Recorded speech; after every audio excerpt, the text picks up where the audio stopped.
जय हिंद साथियों। यह यूनिट 7 की वस्तुनिष्ठ प्रश्नों की क्लास है, जिसमें यूनिट 7 के जो 13 टॉपिक हैं, 13 के 13 सभी टॉपिक के हम वस्तुनिष्ठ प्रश्नों को एक ही क्लास में कंप्लीट करने वाले हैं। समय इतना है नहीं अब कि टॉपिक वाइज चलें, तो कोशिश करेंगे चीज़ें जल्दी से जल्दी कंप्लीट हो जाएं। इस क्लास में यूनिट 7 के जो MCQ हैं वह कंप्लीट हो जाएंगे, है ना। और अभी और भी क्लासेस आने वाली हैं वस्तुनिष्ठ प्रश्नों की, तो अगर आप चाहते हो तो इस क्लास में सभी जितने भी क्वेश्चन हम लगाने वाले हैं उनके आप आंसर कीजिएगा, है ना। क्योंकि उससे जब आप आंसर करते हो, वीडियो को लाइक करते हो, शेयर करते हो अपने दोस्तों में, तो हमारा मोटिवेशन बढ़ता है कि हम और भी अच्छी अच्छी क्लासें आपके लिए लाएं। समय इतना पर्याप्त है नहीं, है ना। और आज शाम को ही टेलीग्राम चैनल को ओपन किया जाएगा ताकि आपसे वार्तालाप किया जा सके, और टेलीग्राम पर ही कम्युनिटी पोस्ट जो है वो डाली जाएगी, तो उसे भी आप देख लेना कि नेक्स्ट क्लास कौन सी आने वाली है। तो उसके अनुसार आप जो है आप अपनी तैयारी कर सकते हो, बाकी दिन का शेड्यूल तैयार कर सकते हो, है ना। इसकी जो कम्युनिटी पोस्ट में हमने पहले ही पोस्ट लगा दी थी कि आज 6 बजे क्लास आएगी, तो समय अनुसार क्लास शुरू हो गई है और आप जुड़ भी गए हैं, और अपने दोस्तों को उनको भी जोड़ लीजिए जो नहीं जुड़े हैं। तो इसके लिए क्या करना होगा, शेयर कर दीजिए आप इस वीडियो को, तो लोग जुड़ जाए ना। और वीडियो को जल्दी से लाइक कर दीजिए, फिर हम आगे बढ़ते हैं। एक एक करके सभी टॉपिक के जो MCQ हैं, वस्तुनिष्ठ प्रश्न हैं, जहाँ जहाँ से वस्तुनिष्ठ प्रश्न बन सकते हैं, महत्वपूर्ण क्वेश्चन, उनको हम देखने वाले हैं। तो शुरू करते हैं हम क्लास को। और जो पहला टॉपिक है हमारा, जीव विज्ञान की शाखाएं, पहले उसके जो MCQ हैं उससे शुरू कर रहे हैं हम। पहला क्वेश्चन शुरू करें उससे पहले हम आपको बता दें कि वीडियो को जल्दी से लाइक करो, अपने दोस्तों में शेयर करो, है ना। और आपको कमेंट करते रहना है, साथ साथ आंसर को जो है वो कमेंट करते रहना है। तो क्या उससे कमेंट करने से पता तो चलता है कि हम कितने पानी में हैं, कितने में नहीं, हमारा कौन सा क्वेश्चन सही हो रहा है, कौन सा गलत हो रहा है। तो शुरू करते हैं फिर, है ना। तैयार हो सभी? तो जय हिंद लिखो जल्दी से और फिर हम शुरू करते हैं। जीव विज्ञान की शाखाएं एवं उसका प्रारंभिक ज्ञान के टॉपिक का पहला जो क्वेश्चन है, अनुवांशिकी के पिता के रूप में किसे जाना जाता है। तो जल्दी से इसका आंसर कीजिए। अनुवांशिकी के पिता के रूप में किसे जाना जाता है? वीडियो क्वालिटी थोड़ी अच्छी कर लीजिएगा ताकि आपको साफ और स्पष्ट दिखाई दे। अनुवांशिकी के पिता के रूप में किसे जाना जाता है? ऑप्शन ए है मेंडल, ऑप्शन बी है डार्विन, ऑप्शन सी है डाल्टन, और ऑप्शन सी डी है मेरी क्यूरी। तो क्या है इसका सही आंसर? जल्दी से कमेंट कीजिएगा, फिर मैं इसका आंसर आपको बताता हूँ। इसका जो सही आंसर हो जाएगा वो है ऑप्शन ए। क्या है? जो जॉन मेंडल हैं, इन्हें अनुवांशिकी के पिता के रूप में जाना जाता है। हमारा अगला क्वेश्चन है, नव डार्विनवाद के अनुसार कौन सा कारक जैव विकास के लिए जिम्मेदार है? तो आपको बताना है नव डार्विनवाद के अनुसार कौन सा कारक जैव विकास के लिए जिम्मेदार है। ऑप्शन ए है उत्परिवर्तनवाद, ऑप्शन बी है लाभदायक भिन्नताएं, ऑप्शन सी है संकरण, और ऑप्शन डी है उत्परिवर्तन प्राकृतिक चयन। कौन सा आंसर का सही है? तो इसका जो आंसर सही हो जाएगा वो है ऑप्शन नंबर डी, उत्परिवर्तन प्राकृतिक चयन जो है ये जैव विकास के लिए जिम्मेदार हैं। किसके अनुसार? नव डार्विनवाद के अनुसार। क्वेश्चन नंबर 3 है, उत्परिवर्तनवाद का प्रतिपादन किसने किया है? तो आपको सही आंसर बताना है इसका कि उत्परिवर्तनवाद का प्रतिपादन किसने किया है। ऑप्शन ए है डार्विन ने, ऑप्शन बी है लेमार्क ने, ऑप्शन सी है बेलेंस ने, और ऑप्शन डी है डी ब्रिज ने। किसने किया है इसका उत्परिवर्तनवाद जो है इसका प्रतिपादन किसने किया है? तो जल्दी से बताइएगा। इसका सही आंसर हो जाएगा ऑप्शन डी, डी ब्रिज ने जो है, हुगो डी ब्रिज ने इसका प्रतिपादन किया था उत्परिवर्तनवाद का।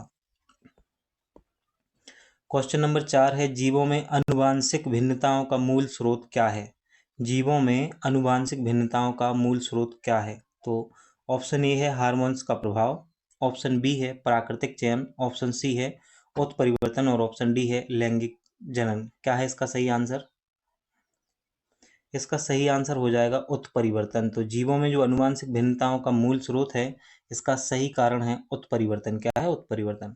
विकास का मुख्य कारक है, तो इनमें से कौन सा है विकास का मुख्य कारक? तो क्वेश्चन नंबर 5 के ऑप्शन कुछ इस प्रकार हैं। ऑप्शन नंबर ए है उत्परिवर्तन, ऑप्शन नंबर बी है प्राकृतिक वर्ण, ऑप्शन नंबर सी है लैंगिक जनन, और ऑप्शन नंबर डी है हासिल किए हुए गुण। क्या है इसका सही आंसर? विकास का मुख्य कारक है, क्या है विकास का मुख्य कारक? प्राकृतिक वर्ण जो है वो विकास का मुख्य कारक है, प्राकृतिक वर्ण।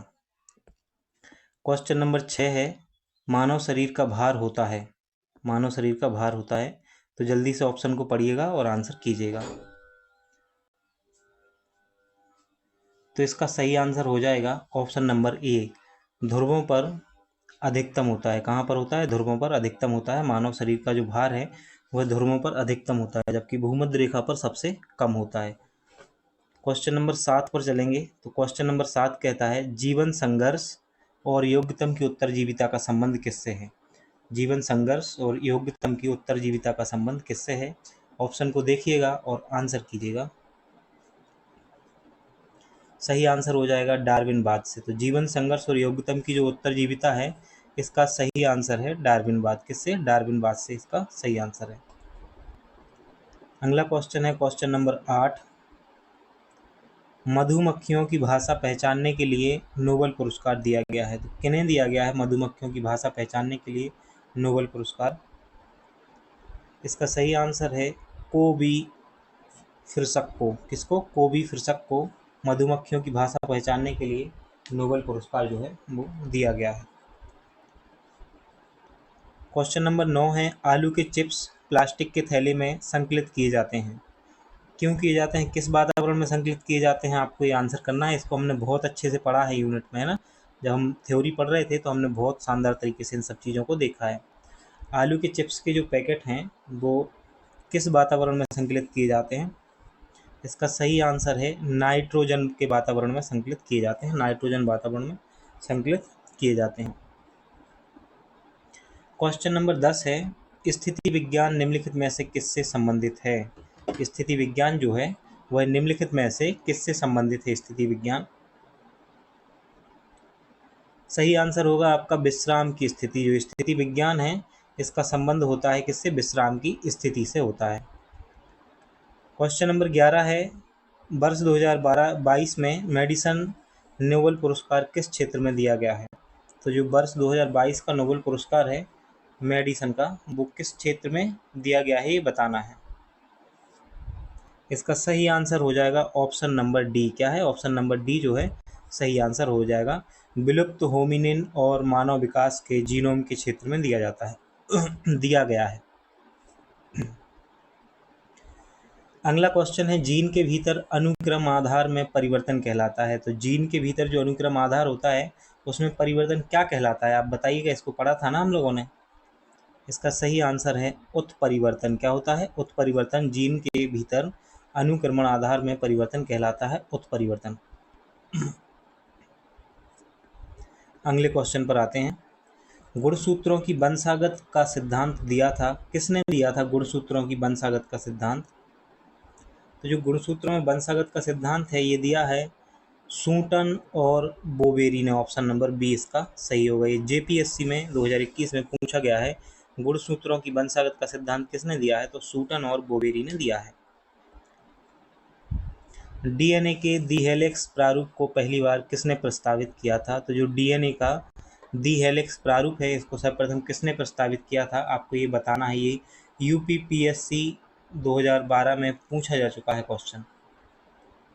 वाटसन और क्रीक ने डीएनए के दी हेलिक्स प्रारूप को, मॉडल को क्या किया था? पहली बार प्रस्तावित किया था। किसने? वाटसन और क्रीक ने। अगला क्वेश्चन है, हरगोविंद खुराना को किस आविष्कार के लिए सम्मानित किया गया है? तो आपको बताना है कि हरगोविंद खुराना को किस आविष्कार के लिए सम्मानित किया गया है। तो इनको सम्मानित किया गया है प्रोटीन संश्लेषण के लिए। किस लिए? प्रोटीन संश्लेषण के लिए इन्हें सम्मानित किया गया है। हमारा अगला क्वेश्चन है, पल्वमान जीन यानी जिसे जंपिंग जीन के सिद्धांत का प्रतिपादन किसने किया है? तो पल्वमान जीन जो है जंपिंग जीन, इसके सिद्धांत का प्रतिपादन किसने किया है? जल्दी से आंसर कीजिए। इसका सही आंसर हो जाएगा बारबरा मैकलिंटॉक। बारबरा मैकलिंटॉक जो हैं इन्होंने पल्वमान जीन का क्या किया है? सिद्धांत दिया था। अगला क्वेश्चन है, फंक ने निम्नलिखित में से किसका आविष्कार किया है? तो किसके बारे में बात हो रही है? फंक के बारे में बात हो रही है। फंक ने निम्नलिखित में से किसका आविष्कार किया है? हमें ये बताना है। तो फंक ने जो है वो विटामिन का आविष्कार किया है। किसने? फंक ने। निम्नलिखित युग्मों में से कौन सा युग्म सही सुमेलित नहीं है? ये बताना है कि कौन सा युग्म सही सुमेलित नहीं है। कौन इस युग्म के मतलब विटामिन के खोजकर्ता हैं? एक साइड विटामिन दिए हुए हैं, एक साइड खोजकर्ता दिए हुए हैं। ये बताना है हमें कि कौन इसका सही आंसर होगा। तो ऑप्शन नंबर डी जो है ये सही सुमेलित नहीं है, विटामिन डी पालमूलर नहीं है ना बेटा, जबकि विटामिन ए मैकुलन सही है। विटामिन बी की खोज भी मैकुलन ने की, और विटामिन सी जो है जेम्स लिंड ने विटामिन सी की खोज की थी। अगला क्वेश्चन नंबर 19 जो है वो अभिकथन और कथन दिए हुए हैं, कारण और कथन दिए हुए हैं, तो हमें बताना है। बोल रहे हैं मानव शरीर अपने लिए सभी विटामिनों का संश्लेषण कर लेता है, ये तो कथन अभिकथन है। और कारण दिया हुआ है इसका कि जो शरीर के उचित विकास के लिए विटामिन अनिवार्य होता है, शरीर के उचित विकास के लिए विटामिन अनिवार्य होता है। तो अभिकथन तो ठीक है, देखो मानव शरीर जो है अपने लिए सभी विटामिनों का संश्लेषण कर लेता है, ये तो सही है ऑप्शन, है ना। ठीक है, सही है क्या, बताइए जल्दी से। नहीं भाई, ये सही नहीं है, ये गलत है ना। मानव शरीर अपने लिए विटामिनों का संश्लेषण नहीं करता है ना। जबकि जो आर है वो सही है, कारण सही है। शरीर के उचित विकास के लिए विटामिन बहुत आवश्यक है, अनिवार्य है विटामिन। विटामिन के बिना आपके शरीर का विकास थोड़ी होगा, है ना। तो देखते हैं जिसमें ए गलत हो आर सही हो, किसमें है। तो ऑप्शन नंबर डी, ए गलत और आर सही है। क्वेश्चन नंबर 20 है, निम्नलिखित किसी व्यक्ति का रक्तचाप 140 mmHg है, तो इस उल्लेख में Hg से क्या तात्पर्य है। Hg से क्या तात्पर्य है, हमें ये बताना है। तो आप देखो, ऐसा मत करके आना कि Hg लिखा है तो हाँ से ही होगा आंसर हमेशा, है ना। ऐसा नहीं है, इसका सही आंसर जो है वो है मरकरी। क्या है, मरकरी से। Hg से तात्पर्य किससे है, मरकरी से है यहाँ पर तात्पर्य। नीचे 4 व्यक्तियों के रक्तदाब का मान दिया गया है और हमें बताना है किसका रक्तदाब जो है वो सामान्य है। ये हमें बताना है किसका रक्तदाब सामान्य है। तो क्या हो जाएगा इसका आंसर, जल्दी से बताइए। उर्वशी, ऋषभ, कंगना और ऋतिक, किसका है रक्तचाप सामान्य। तो जो हमारी बहन कंगना है, इनका जो रक्तचाप है वो कैसा है, सामान्य है।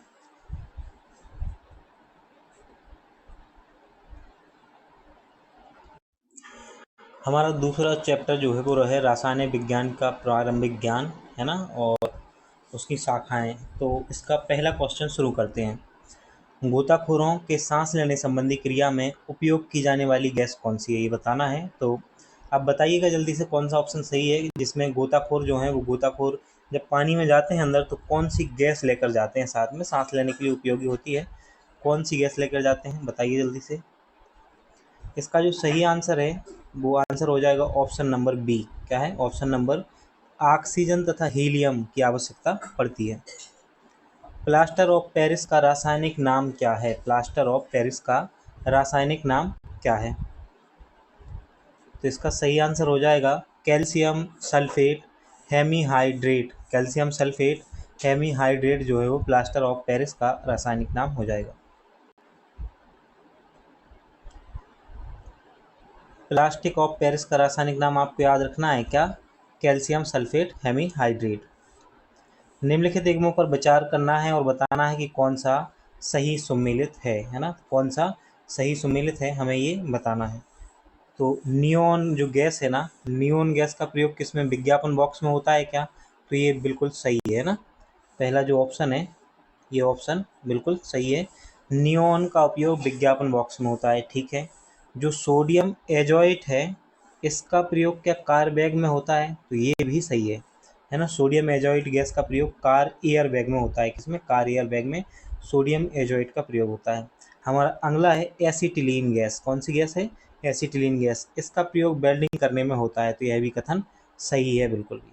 तो ऑप्शन जिसमें तीनों सही हो किसमें है, क्या, ये ऑप्शन डी है ना।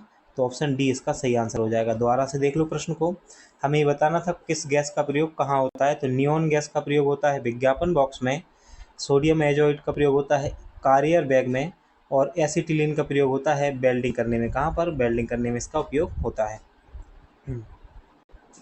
सामान्य ट्यूबलाइट में कौन सी गैस होती है, ये बताना है। जो ट्यूबलाइट होती है ना, सामान्य ट्यूबलाइट में कौन सी गैस होती है, तो आपको पता हो तो बताइएगा, उसके बाद मैं तो बताऊंगा ही, है ना।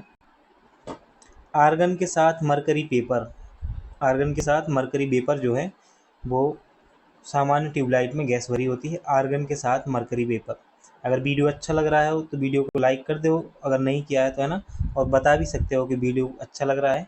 साथ ही हम आपको थोड़ी सी जानकारी ये दे देते हैं कि जो यूनिट 7 है, माफ़ कीजिएगा, जो यूनिट 6 है ना, हमारी मध्य प्रदेश की अर्थव्यवस्था और भारतीय अर्थव्यवस्था, उसके एमसीक्यू की क्लास भी अगर लानी है तो आप कमेंट करके बता सकते हो कि सर यूनिट 6 के भी एमसीक्यू लाइएगा।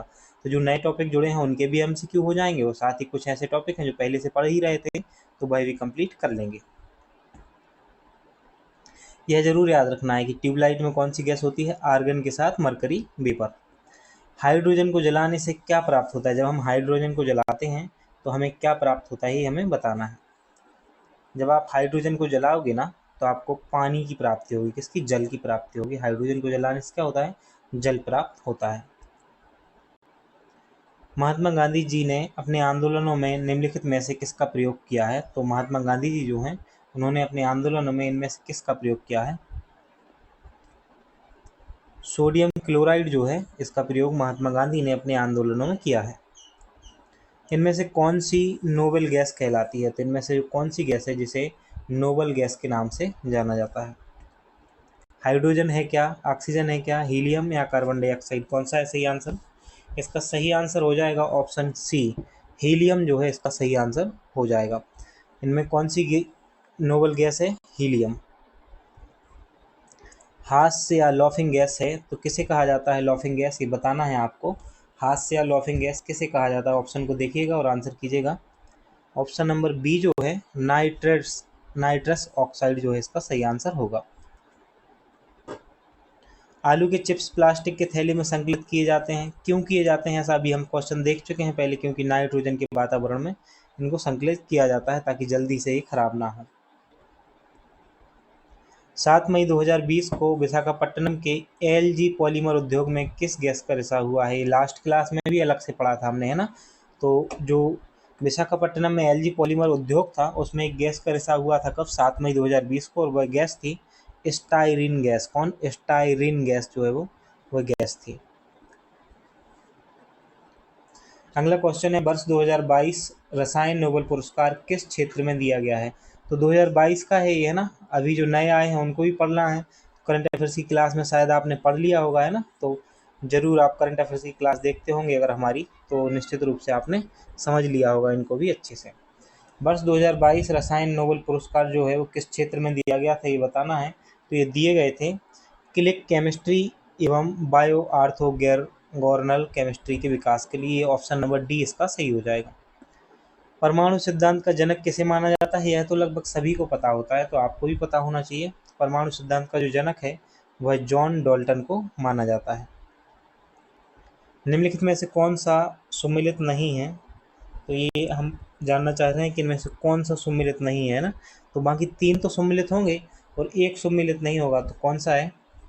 पाश्चुरीकरण जो प्रक्रिया है वो चाय के लिए थोड़ी है भाई, है ना, इतना तो पता ही होता है सबको। पाश्चुरीकरण किसके लिए है प्रतिक्रिया, तो चाय के लिए नहीं है ना। अलवणीकरण जो है वो समुद्री जल, प्रतिलोम परासरण पेयजल, और विकृतीकरण प्रोटीन के लिए संबंधित है। फास्फेटेज परीक्षण किसके विश्लेषण हेतु उपयोग में लिया जाता है, जो फास्फेटेज परीक्षण है वह किसके उपयोग के लिए, किसके विश्लेषण हेतु उपयोग में दूध में लिया जाता है, तो ये बताना है आपको क्या है इसका सही आंसर। तो दूध में नहीं लिया जाता भाई, इन सभी में आता है इसका फास्फेटेज परीक्षण का उपयोग, सभी में होता है, किसमें, सभी में होता है। पानी मिट्टी की जड़ों में जिस भौतिक प्रक्रिया द्वारा गुजरता है उसे कहते हैं, पानी जो है वह मिट्टी की जड़ों में जिस भौतिक प्रक्रिया द्वारा गुजरता है उसे क्या कहा जाता है। ऑप्शन देखिएगा और आंसर करिएगा। उसे कहा जाता है परासरण। क्या कहा जाता है, परासरण। आप जब पानी डालते हो ना पौधों की जड़ों में, तो वो जो इस प्रक्रिया के द्वारा गुजरता है ना वो क्या कहलाता है, परासरण कहलाता है। खीरे को काट कर यदि नमक डाला जाता है तो निम्न में से किसके कारण पानी निकलता है। खीरे को काट कर जब हम उसमें नमक डालते हैं तो किस कारण से उसमें पानी निकलता है ये बताना है हमें। पानी निकलने का यहाँ भी कारण क्या है, परासरण ही कारण है। परासरण के कारण जो है वो जल निकलता है खीरे को काट कर उस पर नमक डालने से। रेत और नेपथलीन के मिश्रण को किसके द्वारा अलग किया जा सकता है? जो रेत है और नेपथलीन है, इसके मिश्रण को किसके द्वारा अलग किया जा सकता है, हमें ये बताना है। तो आप बताइए जल्दी ऑप्शन देखकर। सब्लीमेशन इसका सही आंसर होगा। ऊर्ध्वपातन, सब्लीमेशन जो है इसका सही आंसर हो जाएगा। अगला है क्वेश्चन नंबर 18। इस्पात स्लैग निम्नलिखित में से किसके लिए सामग्री हो सकता है? इस्पात स्लैग, ये बताना है कि इस्पात स्लैग जो है निम्नलिखित में से किसके लिए सामग्री हो सकता है। पहला है आधार सड़क बेस रोड के निर्माण के लिए, बिल्कुल हो सकता है। कृषि मृदा के सुधार के लिए यह भी हो सकता है, और सीमेंट के उत्पादन के लिए यह भी हो सकता है। अर्थात जो जिसमें तीनों ऑप्शन होंगे वो सही होगा। ऑप्शन नंबर डी 1, 2, 3 ये सही आंसर होगा। स्टेनलेस स्टील बनाने के लिए लोहे में क्या मिलाया जाता है? तो आपको बताना है कि जो स्टेनलेस स्टील है उसको बनाने के लिए लोहे में क्या मिलाया जाता है। इसका सही आंसर है क्रोमियम और निकेल मिलाया जाता है। क्या मिलाया जाता है? क्रोमियम और निकेल मिलाया जाता है। ऊष्मागतिकी रूप से कार्बन का सबसे स्थिर रूप कौन सा है, ये बताना है कि जो ऊष्मागतिकी है इसमें कार्बन का सबसे स्थिर रूप कौन सा है। तो इसमें सबसे स्थिर रूप जो है वह हो जाएगा आपका ऑप्शन नंबर डी, ग्रेफाइट, है ना। ऊष्मागतिकी रूप में कार्बन का सबसे स्थिर रूप है ग्रेफाइट। अगले क्वेश्चन पर आते हैं। निम्नलिखित युग्मों का कौन सा सही सुमेलित नहीं है, ये बताना। मतलब 3 सही सुमेलित होंगे, एक नहीं है, तो कौन सा है वो? प्लास्टर ऑफ पेरिस को कैल्शियम कार्बोनाइट्रेट नहीं कहा जाता है ना। ब्लीचिंग पाउडर को कैल्शियम ऑक्सीक्लोराइड कहा जाता है।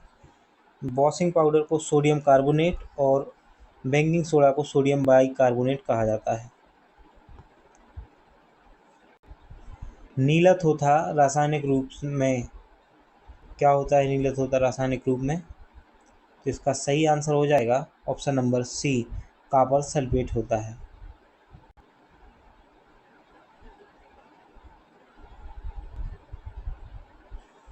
अगला क्वेश्चन है नीलथोथा रासायनिक रूप से है, तो क्या है नीलथोथा रासायनिक रूप से? तो इसका सही आंसर है कॉपर सल्फेट। बेकिंग सोडा है, ये बताना है कि बेकिंग सोडा है क्या है? Baking soda sodium hydrogen carbonate जो है वो बेकिंग सोडा होता है। Sodium hydrogen carbonate baking soda कहलाता है। घड़ी में प्रयोग होने वाले कार्टज क्रिस्टल होते हैं, तो घड़ी में जो प्रयोग होते हैं ना कार्टज क्रिस्टल, क्या होते हैं? सही आंसर हो जाएगा सिलिकॉन डाइऑक्साइड। क्या होता है? सिलिकॉन डाइऑक्साइड इसका सही आंसर हो जाएगा। अगला क्वेश्चन है वेल्डिंग में प्रयोग होने वाली गैस है, तो कौन सी गैस का प्रयोग वेल्डिंग में होता है, बता दीजिएगा। आंसर सी, ऑक्सीजन तथा एसिटिलीन। किसका? ऑक्सीजन तथा एसिटिलीन का प्रयोग जो है वो वेल्डिंग में होता है, ये गैसों का प्रयोग होता है। क्वेश्चन नंबर 26 है। निम्नलिखित में से किसको वुड स्पिरिट भी कहा जाता है? तो निम्नलिखित में से किसको वुड स्पिरिट कहा जाता है, ये बताना है आपको कि निम्नलिखित में से किसको वुड स्पिरिट कहा जाता है। ऑप्शन नंबर ए सही होगा, मैथिल एल्कोहल जो है वो इसका सही आंसर हो जाएगा। अगला क्वेश्चन है पुलिस द्वारा नशे में गाड़ी चलाने वाले की सांस की जांच के लिए फिल्टर पेपर पर क्या होता है? तो जो फिल्टर पेपर होता है ना जिससे जांच होती है, तो उस फिल्टर पेपर पर क्या होता है बताना है। क्वेश्चन नंबर 27 है ना। इसका सही आंसर हो जाएगा पोटेशियम डाइक्रोमेट और सल्फ्यूरिक अम्ल जो है वो उस पर होता है। अगला क्वेश्चन है निम्नलिखित में से कौन सा एक गैर सेल्यूलोजी रेशे का उदाहरण है? तो इनमें से कौन सा है जो गैर सेल्यूलोजी रेशे का उदाहरण है, ये बताना है। तो क्वेश्चन नंबर 28 सही आंसर होगा डी, नायलॉन, है ना। तो नायलॉन जो है एक गैर सेल्यूलोजी रेशे का उदाहरण है। पॉलीथीन बनाने में निम्नलिखित में से किसका उपयोग किया जाता है, ये बताना है। पॉलीथीन बनाने के समय निम्नलिखित में से किसका उपयोग किया जाता है, जल्दी से बताइएगा। एथिलीन इसका सही आंसर हो जाएगा। कहाँ किसका उपयोग किया जाता है? एथिलीन का उपयोग किया जाता है। फोटोग्राफी में कौन सा अम्ल प्रयोग होता है, तो ये बताना है कि फोटोग्राफी में कौन सा अम्ल प्रदान होता है। अम्ल प्रयोग किया जाता है, कौन सा है ना। इसका सही आंसर हो जाएगा ऑप्शन नंबर बी, ऑक्जेलिक अम्ल का प्रयोग किया जाता है। क्वेश्चन नंबर 31 है, निम्नलिखित में से किसका उपयोग विस्फोटक के उत्पादन में किया जाता है। निम्नलिखित में से किसका उपयोग विस्फोटक के उत्पादन में किया जाता है, क्वेश्चन नंबर 31 है ना। ग्लिसरॉल का जो प्रयोग है वो विस्फोटक के उत्पादन में किया जाता है। जल रोधक की बात करें, सीमेंट, जल रोधक सीमेंट में होता है, क्या होता है जल रोधक सीमेंट में।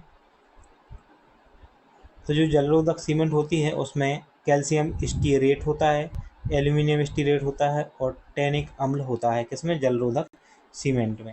अब हम पहुंचेंगे अगले टॉपिक के एमसीक्यू पर, है ना। तो ये है भौतिकी से संबंधित एमसीक्यू, भौतिक विज्ञान से संबंधित। तो 3 है जो इस बुक का, अब हम उसके एमसीक्यू लगाएंगे, है ना। तो पहले एमसीक्यू से शुरू करते हैं। ये है भौतिक विज्ञान की शाखाएं एवं उसके प्रारंभिक ज्ञान के एमसीक्यू। तो देखते हैं कि आप कितने सही कर पाते हो, कितने गलत, यह भी देखते जाना है और लास्ट टाइम बताना है कि मेरे इतने क्वेश्चन सही हुए थे, है ना। तो आप काउंट करते जाना खुद से। मोबाइल चार्जर होता है, ये पहला क्वेश्चन है जो पूछा जा रहा है कि मोबाइल चार्जर क्या है। क्या मोबाइल चार्जर एक इन्वर्टर है, क्या एक यूपीएस है, ऊंचाई सेट अप ट्रांसफार्मर है, या फिर सेट डाउन है, स्टेप डाउन है ना, स्टेप अप है या स्टेप डाउन है ट्रांसफार्मर, कैसा है। तो मोबाइल चार्जर जो है एक स्टेप डाउन ट्रांसफार्मर है, क्या है, स्टेप डाउन ट्रांसफार्मर है। और दूसरा क्वेश्चन है, अल्टीमीटर का उपयोग किया जाता है, तो क्या है इसका सही आंसर, आप बताइएगा। 4 ऑप्शन आपके सामने हैं, इनको देखिएगा और बताइएगा। अल्टीमीटर का उपयोग किया जाता है, तो आप बताइएगा कि अल्टीमीटर का जो उपयोग है क्या उड़ते हुए वाहनों की ऊंचाई नापने के लिए किया जाता है, विद्युत धारा को मापने के लिए किया जाता है क्या। तो आपको तो पता ही होगा कि विद्युत धारा के लिए तो नहीं किया जाता है ना, हवा की शक्ति मापने के लिए भी नहीं किया जाता है और वायुमंडलीय दाब मापने के लिए भी नहीं किया जाता। तो सही आंसर होगा ऑप्शन नंबर ये, अल्टीमीटर का उपयोग किसमें किया जाता है, उड़ते हुए विमान की ऊंचाई मापने के लिए, नापने के लिए किया जाता है। अगला क्वेश्चन है, एक पिंड का अधिकतम भार निम्नलिखित में से किस में होता है। कोई पिंड है उसका अधिकतम भार निम्नलिखित में से किस में अधिक होता है, ये बताना है। वायु में अधिक होता है किसी पिंड का भार, जल में, या फिर हाइड्रोजन में, या नाइट्रोजन में, क्या है इसका सही आंसर। इसका जो सही आंसर है वो है हाइड्रोजन। हाइड्रोजन में किसी पिंड का भार अधिकतम होता है, कैसा होता है, अधिकतम होता है। हाइड्रोमीटर का उपयोग होता है, तो हाइड्रोमीटर का उपयोग किस में किया जाता है, ये पूछा जा रहा है। एक होता है हाईग्रोमीटर और एक होता है हाइड्रोमीटर, है ना। इनको बहुत अच्छे से पढ़ा था, अच्छे से अंतर को समझाया गया था आपको। जल्दी से बताइए क्या है इसका आंसर। तो इसका सही आंसर है ऑप्शन ए, द्रवों की अपेक्षित घनत्व को ज्ञात करने के लिए जो है हाइड्रोमीटर का उपयोग किया जाता है। आर्द्रता मापने के लिए किसका उपयोग किया जाता है, आप कमेंट करिएगा। आर्किमिडीज सिद्धांत के अनुसार यदि वस्तु का भार उत्प्लावन बल से खाली स्थान है तो वस्तु डूबेगी। तो उत्प्लावन बल से कैसा, अधिक है या कम है या समान है या इनमें से कोई नहीं, क्या हो जाएगा इसका आंसर। तो देखो, आर्किमिडीज सिद्धांत कहता है कि यदि वस्तु का भार उत्प्लावन बल से अधिक है, उत्प्लावन बल से अधिक है वस्तु का भार, तो वस्तु क्या होगी, डूबेगी, है ना। आर्किमिडीज सिद्धांत के अनुसार यदि वस्तु का भार उत्प्लावन बल से अधिक है तो वस्तु डूबेगी और अगर कम है तो वस्तु नहीं डूबेगी। बर्फ का पानी में तैरना किस सिद्धांत से संबंधित है, बर्फ जो है उसका पानी में तैरना किस सिद्धांत से संबंधित है, तो यह भी आर्किमिडीज के सिद्धांत पर ही आधारित है। बंदूक से गोली छोड़ते समय पीछे की ओर झटका लगता है, यह न्यूटन का कौन सा सिद्धांत है, बताना है। बंदूक से जब गोली छूटती है तो एक झटका टाइप का लगता है ना, तो जो व्यक्ति होता है आपने देखा होगा पीछे की ओर खिसक जाता है, तो ऐसा क्यों होता है ये बताना है। क्या है इसका सही आंसर। ये जो नियम है ये न्यूटन का तृतीय नियम कहलाता है, कौन सा, न्यूटन के तृतीय नियम के अनुसार। इन सबको हम विस्तार से पहले समझ चुके हैं चीज़ों को थ्योरी वाले वीडियो में, इसलिए यहाँ पे समझ नहीं रहे हैं, क्योंकि हमें सारे के सारे एमसीक्यू जो हैं वो एक ही वीडियो में कंप्लीट करने हैं, इसलिए हम ज़्यादा समय नहीं ले रहे हैं और ना ही इन सब पर डिस्कस कर रहे हैं। क्यों, क्योंकि देखो समय कम है ना। हम पहले ही मैराथन वीडियो आने वाला है इसका भी रिवीजन के लिए, तो अभी तो इसको देख रहे हो, फिर थ्योरी का एक बार और मैराथन वीडियो आने वाला है कंप्लीट थ्योरी का, तो उसको भी देख लेना आप, है ना। यूनिट 7 का करीब करीब 10 तारीख के आसपास आएगा, उससे पहले डाल देंगे अगर आप चाहो तो, है ना। कमेंट कर देना कि किस तारीख को चाहिए है, कब चाहिए। तो जैसे सभी लोग जिस तरह प्रकार का कमेंट होगा तो वैसे डाल देंगे, तो आप रिवीजन कर लेना उससे एक बार दोबारा से, बहुत ज़रूरी होता है ना। थोड़ी स्पीड बढ़ा के देख लेना वीडियो को, मैराथन वीडियो डाल देंगे तो उससे रिवीजन कर लेना। बंदूक से गोली छोड़ते समय पीछे की ओर जो झटका लगता है वो न्यूटन के तृतीय नियम के अनुसार है ना। अगला क्वेश्चन है क्वेश्चन नंबर 8। मानव शरीर का भार होता है, ये क्वेश्चन तो दोबारा से लगा रहे हैं, हम पहले भी लगा चुके हैं। तो मानव शरीर का भार ध्रुवों पर कैसा होता है, अधिकतम होता है, हम पहले ही देख चुके हैं। ऑप्शन नंबर ये दूसरी बार क्वेश्चन आ गया था। चंद्रमा पर वायुमंडल नहीं होने का कारण क्या है, तो चंद्रमा पर वायुमंडल नहीं होने का कारण क्या है ये बताना है। पहला है कारण यह पृथ्वी के निकट है, यह कारण है क्या, ऐसा बिल्कुल नहीं है। यह सूर्य से प्रकाश प्राप्त करता है, यह भी कारण नहीं है। यह पृथ्वी की परिक्रमा करता है, तो यह भी कारण नहीं है। इस पर गैस अणुओं का पलायन वेग उनके वर्ग मध्य मूल वेग से कम है, यह कारण है, इसलिए वायुमंडल यहाँ पर नहीं पाया जाता है। अगले क्वेश्चन पे चलेंगे सीधे। बारिश की बूंद का गोल होना किसका उदाहरण है। बारिश की जो बूंद है उसका गोल होना किसका उदाहरण है, किस वजह से बारिश की बूंद जो है वो गोल होती है। तो आपने पढ़ा होगा पृष्ठ तनाव की वजह से ऐसा होता है। तो ऑप्शन नंबर ए जो है वो सही हो जाएगा, ऑप्शन नंबर ए सही हो जाएगा। सबसे ज़्यादा सैन्यता होती है किस में होती है, सबसे ज़्यादा सैन्यता जल में होती है, वायु में होती है, खून में होती है या शहद में होती है। तो किस में होती है सबसे ज़्यादा सैन्यता, सबसे ज़्यादा सैन्यता का गुण होता है शहद में। किस में होता है, शहद में होता है। ऑटोमोबाइल्स के हाइड्रोलिक ब्रेक के कार्य करने का सिद्धांत है। ऑटोमोबाइल जो है ना, इसके हाइड्रोलिक ब्रेक के कार्य करने का सिद्धांत है।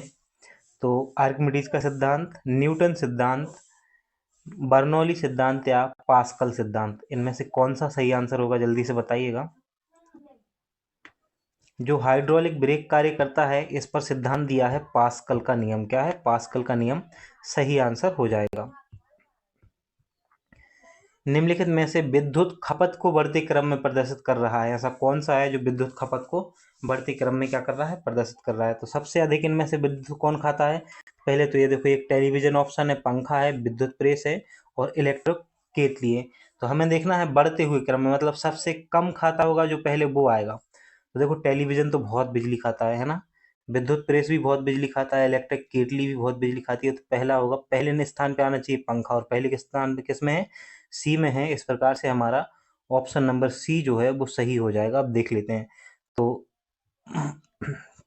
सबसे कम बिजली पंखा खाता है, फिर उसके बाद टेलीविजन, फिर विद्युत प्रेस उससे अधिक, और इलेक्ट्रिक केतली जो होती है ना वो सबसे अधिक बिजली खाती है। तो ये बढ़ते क्रम में इस प्रकार से बनेगा। अब हम आते हैं सीधे अगले क्वेश्चन पे। ऑप्टिकल फाइबर किस सिद्धांत पर कार्य करता है, ये बताना है कि ऑप्टिकल फाइबर जो है वह किस सिद्धांत पर कार्य करता है। तो आपके ऑप्शन कुछ इस प्रकार से हैं, 4 ऑप्शन, इनमें से कौन सा आंसर सही है आप बताइएगा कमेंट करके जल्दी से। पूर्ण आंतरिक परावर्तन के सिद्धांत पर कार्य करता है। कैसे कार्य करता है, पूर्ण आंतरिक परावर्तन के सिद्धांत पर कार्य करता है ऑप्टिकल फाइबर। 3D चित्र लेने के लिए, यानी कि त्रिविमीय चित्र लेने के लिए निम्नलिखित में से किसका प्रयोग किया जाता है। तो आपको बताना है फोटोग्राफी का, होलोग्राफी का, सोनोग्राफी का या रेडियोग्राफी का। त्रिविमीय यानी कि 3D जो चित्र होते हैं ना उनको लेने के लिए किसका प्रयोग किया जाता है। तो इसका सही आंसर हो जाएगा होलोग्राफी। क्या हो जाएगा, होलोग्राफी। धूप से बचने के लिए छाते में रंग संयोजन निम्न में से कौन सा सबसे उचित होता है। तो धूप से अगर आपको बचना है ना, तो आपको किस प्रकार का छाता लगाना चाहिए, किस प्रकार का रंग संयोजन होना चाहिए उसमें, ये बताना है। तो ऑप्शन नंबर ए है ऊपर काला नीचे सफ़ेद, ऑप्शन नंबर बी है ऊपर सफ़ेद नीचे काला, ऑप्शन नंबर सी है मात्र काला, या ऑप्शन नंबर डी है मात्र सफ़ेद। क्या है इसका सही आंसर, जल्दी से बताइएगा। तो आपको गर्मी के समय में धूप में जब निकल रहे हो आप, तो आपको ऐसा छाता लगाना चाहिए जिसमें ऊपर तो सफ़ेद हो लेकिन नीचे जो है वो काला होना चाहिए, है ना। तो इसमें आपको सबसे कम गर्मी लगेगी। दाढ़ी बनाने के लिए कौन से दर्पण का उपयोग में लाया जाता है, तो यह तो आपको पता ही होगा, है ना। दाढ़ी बनाने के लिए कौन से दर्पण को उपयोग में लाया जाता है, इसका सही आंसर है अवतल दर्पण को उपयोग में लाया जाता है। दोपहर के 12 बजे किस दिशा में इंद्रधनुष दिखाई देता है? अगर आप दोपहर के 12 बजे इंद्रधनुष दिखाई दे रहा है आपको कहीं, तो किस दिशा में दिखाई देगा? तो इस समय तो पहली बात यह है कि दोपहर के समय इंद्रधनुष दिखाई देता नहीं है, तो ऑप्शन नंबर डी जो है वो सही आंसर हो जाएगा। लेंस की शक्ति मापी जाती है, किसमें मापी जाती है लेंस की शक्ति? ऑप्शन नंबर ए है डायोप्टर, बी इओन, सी ल्यूमन और डी कैंडेला। क्या है इसका सही आंसर? इसका सही आंसर हो जाएगा कि जो डायोप्टर, क्या इसका सही आंसर होगा डायोप्टर। लेंस की जो शक्ति है वो डायोप्टर में मापी जाती है। थर्मोस्टेट का प्रयोजन क्या है? थर्मोस्टेट का प्रयोजन क्या है? तापमान को नापना, तापमान को बढ़ाना, तापमान को स्थिर रखना या ताप को विद्युत में बदलना। क्या होता है थर्मोस्टेट? जो थर्मस होता है वो क्या कार्य करता है? तो आप जानते हो थर्मस जो होता है वो तापमान को कैसा रखता है? स्थिर रखना इसका कार्य होता है। अगला क्वेश्चन है 50 डिग्री सेल्सियस का मान फ़ारेनहाइट्स में किस स्केल में है? तो 50 डिग्री सेल्सियस का मान फ़ारेनहाइट स्केल में कितना होता है ये बताना है। तो इसका सही आंसर हो जाएगा 122 डिग्री फ़ारेनहाइट्स, है ना, 122 डिग्री फ़ारेनहाइट्स इसका मान हो जाएगा। निम्नलिखित युग्मों पर विचार कीजिए, बताना है उपकरण और आविष्कारक कौन सा सही सुमेलित है, यह भी बताना है कि किसने इसका आविष्कार किया था। तो एक साइड उपकरण लिखा हुआ है और एक साइड उसके आविष्कारक लिखे हुए हैं, सही मेल दिखाना है कि किस किस का सही सुमेलित है। ये पहले से सही सुमेलित दिया हुआ है, तो ये हमें देखना है इसमें। तो आपको बताना है प्रिंटिंग प्रेस का आविष्कार किसने किया था? जॉन गुटनबर्ग ने किया था, ये तो सही है ना। और लेजर का आविष्कार किसने किया था? क्या ग्राहम बेल ने किया था? ये गलत है, ऐसा नहीं है। प्रेशर कुकर जो होता है इसका खोज किसने की थी? डेनिस पेपिन ने की थी, ये सही हो जाएगा। तो इस प्रकार से हमारा आंसर होगा 1 और 3 जिसमें होगा वो आंसर होगा। तो देख लेते हैं सी जो है वो सही है। तो एक बार दोबारा से हम देख लेते हैं इसको। प्रिंटिंग प्रेस जो है उसकी खोज की थी जॉन गुटेनबर्ग ने, याद रखना, और प्रेशर कुकर डेनिस पेपिन ने प्रेशर कुकर की खोज की थी, यह भी आपको याद रखना है। वॉशिंग मशीन का कार्य सिद्धांत है, वॉशिंग मशीन का जो कार्य सिद्धांत है वो किस प्रकार से कौन सा है कार्य सिद्धांत आपको बताना है। तो वॉशिंग मशीन जो होती है वो अपकेंद्रण कार्य सिद्धांत पर कार्य करती है। किस पर? अपकेंद्रण कार्य सिद्धांत पर कार्य करती है। बैरोमीटर में अचानक गिरावट हो जाने से निम्न में से कौन सी एक मौसम दशा इंगित होती है? अगर बैरोमीटर में अचानक से गिरावट हो रही है तो इसका मतलब होता है कौन सी मौसमी दशा इंगित हो रही है। तो कौन सी हो रही होती है बताइए? 4 दशाओं में से क्या तूफानी मौसम होता है, क्या उष्ण मौसम होता है, शीत मौसम होता है या लू होता है? इन 24वें नंबर क्वेश्चन का जो आंसर है वो जल्दी से कमेंट कीजिएगा, क्या है इसका सही आंसर? इसका सही आंसर है तूफानी मौसम होने वाला होगा अगर बैरोमीटर में क्या हो रहा है, अचानक से गिरावट हो रही है। तो स्टेथोस्कोप में रोगी की दिल की धड़कन ध्वनि डॉक्टर के कानों तक पहुंचती है। जो रोगी के दिल की धड़कन होती है ध्वनि डॉक्टर के कानों तक पहुंचती है ना, स्टेथोस्कोप में। तो किसके माध्यम से पहुंचती है, ये कैसे पहुंचती है, किस प्रकार से? क्या है इसका सही आंसर? जल्दी से कमेंट कीजिए ऑप्शन देख के। वीडियो देखो क्लियर नहीं चल रहा हो तो क्या करें, वीडियो की क्वालिटी थोड़ी सी बढ़ा लें, है ना। इसका सही आंसर हो जाएगा ऑप्शन नंबर बी। क्या हो जाएगा? ध्वनि के बहुपरावर्तन द्वारा स्टेथोस्कोप से रोगी की दिल की धड़कन जो है वो ध्वनि डॉक्टर के कानों तक पहुंचती है। अगला क्वेश्चन है गर्मी के दिनों में पंखा चलाने से आराम महसूस होता है, क्यों? ऐसा क्यों होता है कि गर्मी के दिनों में पंखा चलाने से आराम महसूस होता है, जो कि अभी आप वो देख रहे होंगे ऐसा करके, है ना। अभी तो आप खूब इसका अनुभव कर रहे होंगे। हमारा पसीना जो है वो तेजी से क्या होता है, बाष्पीकृत होता है, इसलिए ऐसा होता है। हमारा पसीना जो है तेजी से बाष्पीकृत होता है, इसलिए ऐसा होता है। अगला क्वेश्चन है अल्बर्ट आइंस्टाइन कौन सा वाद्य यंत्र बजाने में निपुण थे? तो आपको बताना है जो अल्बर्ट आइंस्टाइन है वो कौन सा वाद्य यंत्र बजाने में निपुण थे। तो इसका सही आंसर हो जाएगा वायलिन बजाने में निपुण थे अल्बर्ट आइंस्टाइन। किसी लिफ्ट में बैठे हुए व्यक्ति को अपना भार कब अधिक मालूम पड़ेगा? कोई व्यक्ति है तो उसको लिफ्ट में बैठा है तो सबसे अधिक भार उसको कब मालूम पड़ेगा? जब लिफ्ट में त्वरित गति से ऊपर जा रही हो, या फिर जब लिफ्ट त्वरित गति से नीचे आ रही हो, समान वेग से ऊपर जा रही हो या समान वेग से नीचे आ रही हो, इसका क्या होगा सही आंसर? जब लिफ्ट जो है त्वरित गति से ऊपर जा रही होगी तो उसे अपना भार जो है अधिक मालूम महसूस होगा। वर्ष 2022 में भौतिक नोबेल पुरस्कार किस क्षेत्र में दिया गया है? तो ये भी याद रखना है, 22 का है, 23 का, 24 का। देखना करंट अफेयर्स में सारी चीज़ें पढ़ाई जा रही हैं, तो अगर आप क्लास देख रहे हो करंट अफेयर्स की बीच बीच में, तो निश्चित रूप से आप सारी चीज़ें देखो। रिवीजन से चीज़ें याद रहती हैं, बिना रिवीजन के तो कुछ होता नहीं है ना। तो रिवीजन तो करना पड़ता है, इतना सारा कंटेंट याद रखना है तो रिवीजन करना पड़ता है। इसका सही आंसर है क्वांटम यांत्रिकी के क्षेत्र में 2022 का भौतिकी का नोबेल पुरस्कार दिया गया था। गति को सर्वप्रथम किसने परिभाषित किया था? तो बताना है कि गति जो है उसको सर्वप्रथम किसने परिभाषित किया था। यह क्वेश्चन बीपीएससी 2022 में पूछा गया है और ये परिभाषित किया था गैलीलियो ने। किसने? गैलीलियो ने। किसी बल्लेबाज द्वारा क्रिकेट की गेंद को मारने पर गेंद समतल जमीन पर लुढ़कती है। कुछ देर लुढ़कने के पश्चात गेंद रुक जाती है। गेंद के रुकने के लिए धीमी होती है, क्योंकि ऐसा क्यों होता है? क्योंकि गेंद पर गति की दिशा में विपरीत एक बल कार्य कर रहा होता है, इसलिए ऐसा होता है। गेंद जिस गति में की दिशा में जा रही है उसके विपरीत भी एक बल कार्य कर रहा होता है, इसलिए गेंद धीरे धीरे धीमी होती जाती है और रुक जाती है। अगला क्वेश्चन है, सड़क पर चलने की अपेक्षा बर्फ पर चलना कठिन क्यों है? ऐसा क्यों होता है? सड़क पर चलने की अपेक्षा बर्फ पर चलना अधिक कठिन है, ऐसा क्यों है? क्योंकि घर्षण नहीं है ना बर्फ में उतना, है ना। तो इसका सही आंसर हो जाएगा ऑप्शन नंबर डी। बर्फ में सड़क की अपेक्षा घर्षण कम है और सड़क में घर्षण अधिक होता है, इतना बर्फ में तो होता नहीं है, इसलिए फिसलते हैं। यदि एक पंख, एक रबर की गेंद और एक लकड़ी की गेंद निर्वात में एक समान ऊंचाई में स्वतंत्रतापूर्वक एक साथ गिरें तो क्या होगा, ये बताना है ना। तो क्या होगा? पंख सबसे पहले जमीन पर आएगा क्या, है ना? ऐसा होगा क्या? ऐसा नहीं होगा। रबर की गेंद सबसे पहले जमीन पर पहुंचेगी, ऐसा भी नहीं होगा। और साथ में क्या गिरा रहे हैं? एक लकड़ी की गेंद, है ना, निर्वात में। लकड़ी की गेंद सबसे पहले जमीन पर पहुंचेगी, ऐसा भी नहीं होगा। तीनों एक साथ जमीन पर पहुंचेंगे, क्योंकि तीनों को कहाँ गिराया जा रहा है? निर्वात में गिराया जा रहा है। अनुदैर्घ्य तरंगों का उदाहरण है। अनुदैर्घ्य तरंगें इनमें से कौन सी हैं? ये बीपीएससी में पूछा गया है। अनुदैर्घ्य तरंगों का उदाहरण है, ये बताना है कि कौन सी हैं अनुदैर्घ्य तरंगें। तो जो ध्वनि तरंगें होती हैं उनको ही अनुदैर्घ्य तरंगें कहा जाता है।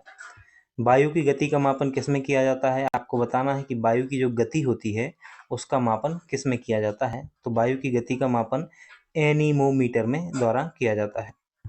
अगला क्वेश्चन है, माइक्रोवेव में विद्युत चुम्बकीय तरंगें होती हैं जिनकी सीमा की आवृत्ति है। तो इनमें से ऑप्शन में से आपको बताना है कि क्या है। माइक्रोवेव में जो विद्युत चुम्बकीय तरंगें होती हैं उनकी सीमा की आवृत्ति क्या होती है। तो हम आपको बता देते हैं कि इसकी आवृत्ति जो है 1 गीगाहर्ट्ज से 300 गीगाहर्ट्ज होती है। इस प्रकार से हमारा तीसरा टॉपिक भी सफलतापूर्वक कंप्लीट हो गया है। एमसीक्यू हमने कर लिए हैं।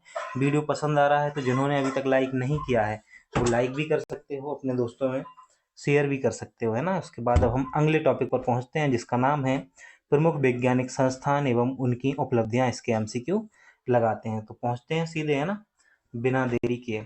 वीडियो अच्छा लग रहा है तो कमेंट भी कर सकते हो, बता सकते हो कि हाँ वीडियो बहुत अच्छा है और ऐसे वीडियो और भी आने चाहिए, तो आप कमेंट कर सकते हो।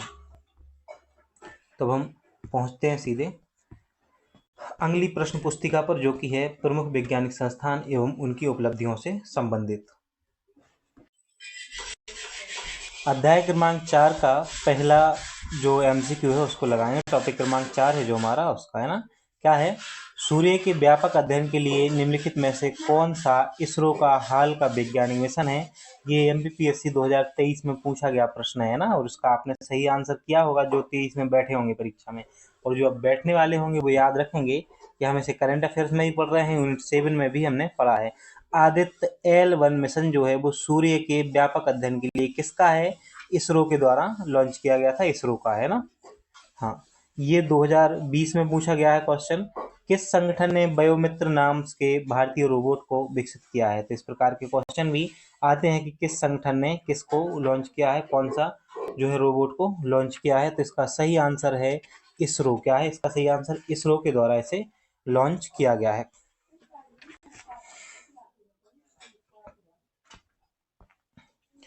इसरो का पूरा नाम क्या है? ये 2021 में क्वेश्चन आया है। इसरो का पूरा नाम क्या है ये बताना है कि इसरो का जो पूरा नाम है वो क्या है। इन 4 ऑप्शनों को देखिएगा और आप आंसर कीजिएगा कि इसका सही आंसर क्या होगा, क्योंकि ये तो क्वेश्चन आपको पता होना ही चाहिए, लगभग सभी को पता होता है, मैं ऐसा मान के चल रहा हूँ। तो जल्दी से कमेंट कीजिए, है ना, क्वेश्चन नंबर भी लिख देना और आंसर भी लिख देना कि इसका आंसर क्या है। इसका जो सही आंसर है वो हो जाएगा ऑप्शन नंबर डी, है ना, इंडियन स्पेस रिसर्च ऑर्गेनाइजेशन। क्या हो जाएगा? इंडियन स्पेस रिसर्च ऑर्गेनाइजेशन इसका सही आंसर हो जाएगा। थोड़ा सा इसरो के बारे में जान लेते हैं, यहाँ से क्वेश्चन बनने की दोबारा से फिर संभावना है और बनेगा भी। देखो, इसरो की जो स्थापना है 15 अगस्त 1969, याद रखना है आपको। एक तो ये याद रखना है कि इसरो की स्थापना कब हुई थी, 1969 में 15 अगस्त के दिन हुई थी, है ना। कहाँ पर? बेंगलुरु में इसका मुख्यालय है और इसके संस्थापक माने जाते हैं विक्रम साराभाई। कौन? विक्रम साराभाई। इसका पूरा नाम याद रखना है Indian Space Research Organisation, Indian Space Research Organisation. वर्तमान में इसकी 6 इकाइयां कार्यरत हैं। कितनी? 6। कौन कौन सी हैं इसको अभी तो हम नहीं जान रहे हैं, क्योंकि हमने पहले थ्योरी में देख लिया है। इतनी चीजें तो कम से कम याद होनी ही चाहिए आपको कि स्थापना 15 अगस्त 1969 को, मुख्यालय बेंगलुरु में, संस्थापक विक्रम साराभाई का नाम याद रखना है आपको, नाम याद रखना है। अब हम आते हैं टाटा मूलभूत अनुसंधान संस्थान कहाँ स्थित है। आपका जो चौथा क्रमांक क्वेश्चन नंबर है वो है टाटा मूलभूत अनुसंधान संस्थान का मुख्यालय कहाँ है, ये पूछा जा रहा है, कहाँ स्थित है। तो जल्दी से इसका आंसर कीजिए, हमने बहुत अच्छे तरीके से पढ़ा था चीज़ों को, कहाँ है। इसका सही आंसर हो जाएगा, इसका जो मुख्यालय है, संस्थान है, वो मुंबई में है। कहाँ पर है? मुंबई में है। टाटा मूलभूत अनुसंधान संस्थान का जो मुख्यालय है या संस्थान है वो मुंबई में है। और कब स्थापना हुई थी? 1 जून 1995 को इसकी स्थापना हुई थी। 1 जून 1995 को आपको याद रखना है, 1 जून 1995, 1 जून 1995 याद रखनी है आपको। तो 1 जून 1900, माफ़ कीजिएगा, 1 जून 1995 से हटा के आप 1945 कर लीजिएगा, है ना, हो जाता कभी कभी, तो मिलाना पड़ा उसको, मुझे भी डाउट लग रहा था तो मैंने जल्दी से देखा, तो 1945 है ना।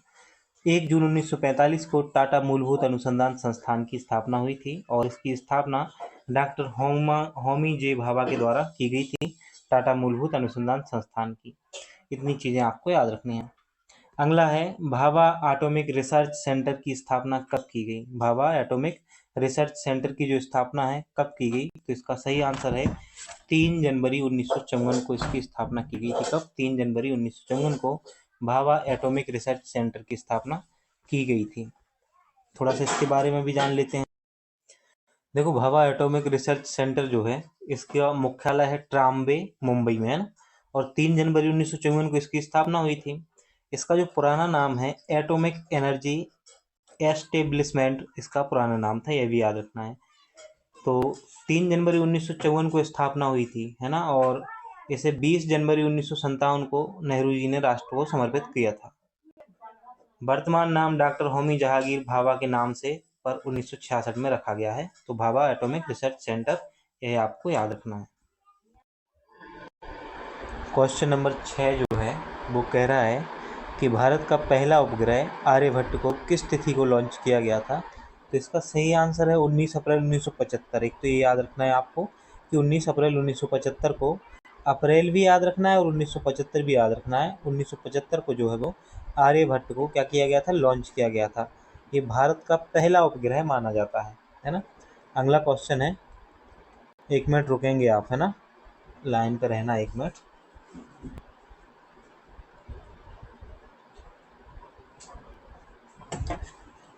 थोड़ी सी पंखे की सरसराहट की आवाज़ आ सकती है, देखो गर्मी बहुत है यार, है ना, और उस समय वीडियो बना रहा हूँ ऐसी गर्मी में, तो आपको भी थोड़ा सा कंप्रोमाइज़ तो करना ही पड़ेगा। कोई बात नहीं, इतना तो कर ही सकते हैं, एग्ज़ाम नज़दीक है। राष्ट्रीय विषाणु विज्ञान संस्थान कहाँ स्थित है, ये क्वेश्चन नंबर 7 है, पूछा जा रहा है राष्ट्रीय विषाणु विज्ञान संस्थान कहाँ स्थित है। तो जल्दी से बताइएगा, ऑप्शनों को देखिएगा और बताइएगा कि कौन सा ऑप्शन इसका सही है। राष्ट्रीय विषाणु विज्ञान संस्थान के बारे में बात की जा रही है।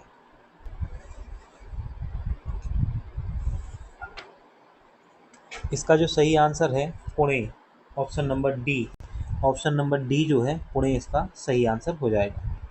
भारत का फास्ट ब्रीडर रिएक्टर किसके अधीन है। भारत का फास्ट ब्रीडर रिएक्टर जो है वो किसके अधीन है, ये बताना है। तो 8वां क्वेश्चन है, बताइएगा किसके अधीन है।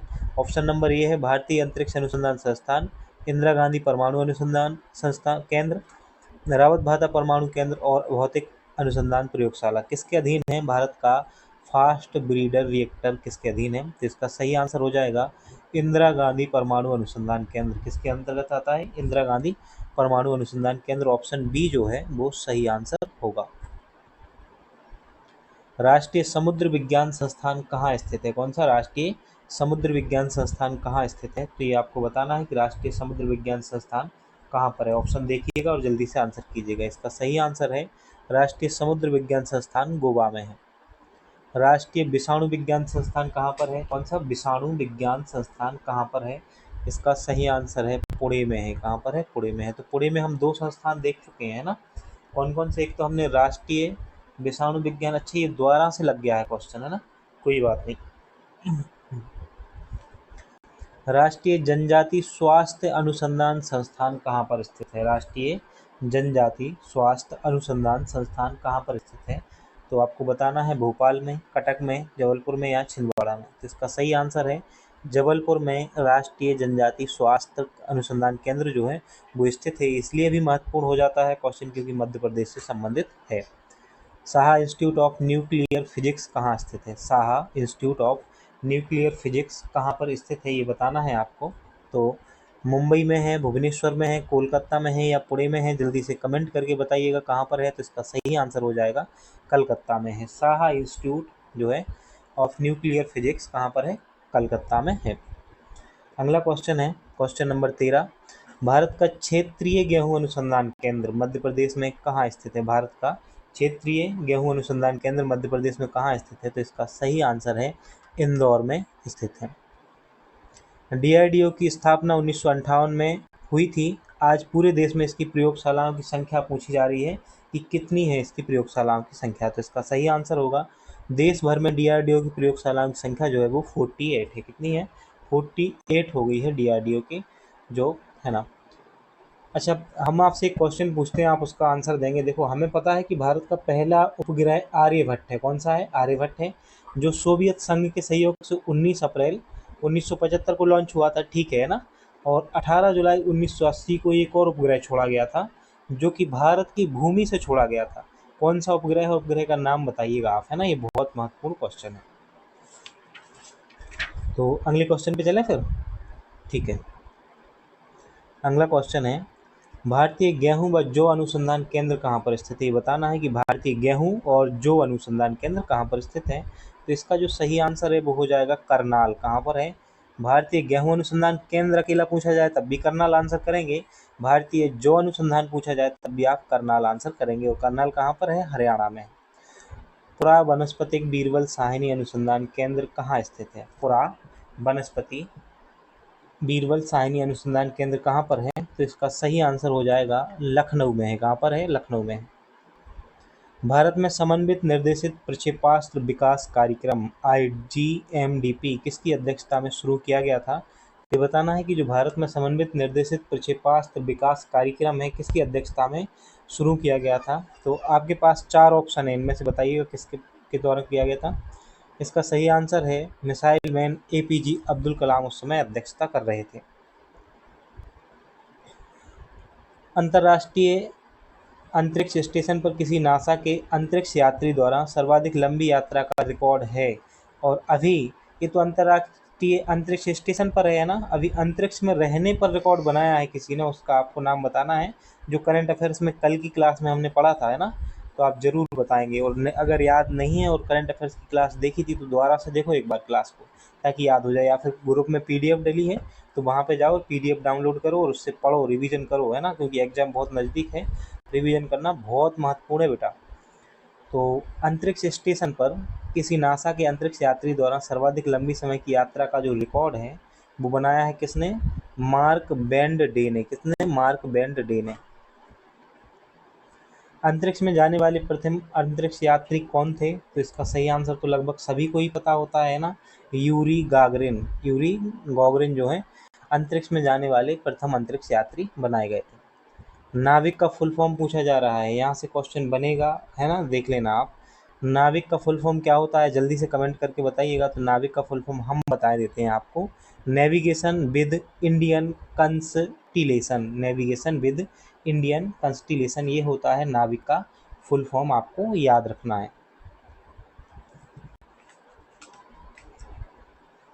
अगला क्वेश्चन है, DAVINCI प्लस और वेरिटास नासा द्वारा घोषित दो नए से संबंधित मिशन है कि तो किस मिशन से संबंधित है, शुक्र से संबंधित है। किससे हैं ये, शुक्र से संबंधित मिशन है, आपको इसका याद रखना है थोड़ा सा, है ना।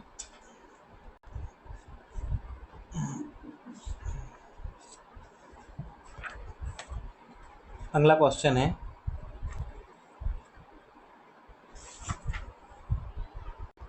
क्वेश्चन नंबर 22 है ना। वैज्ञानिकों ने पृथ्वी से अरबों प्रकाश वर्ष दूर विशालकाय ब्लैक होल के विलय का प्रक्षेपण किया है। इस प्रक्षेपण का क्या महत्व है ना, ये पूछा जा रहा है कि इस प्रक्षेपण का क्या महत्व है।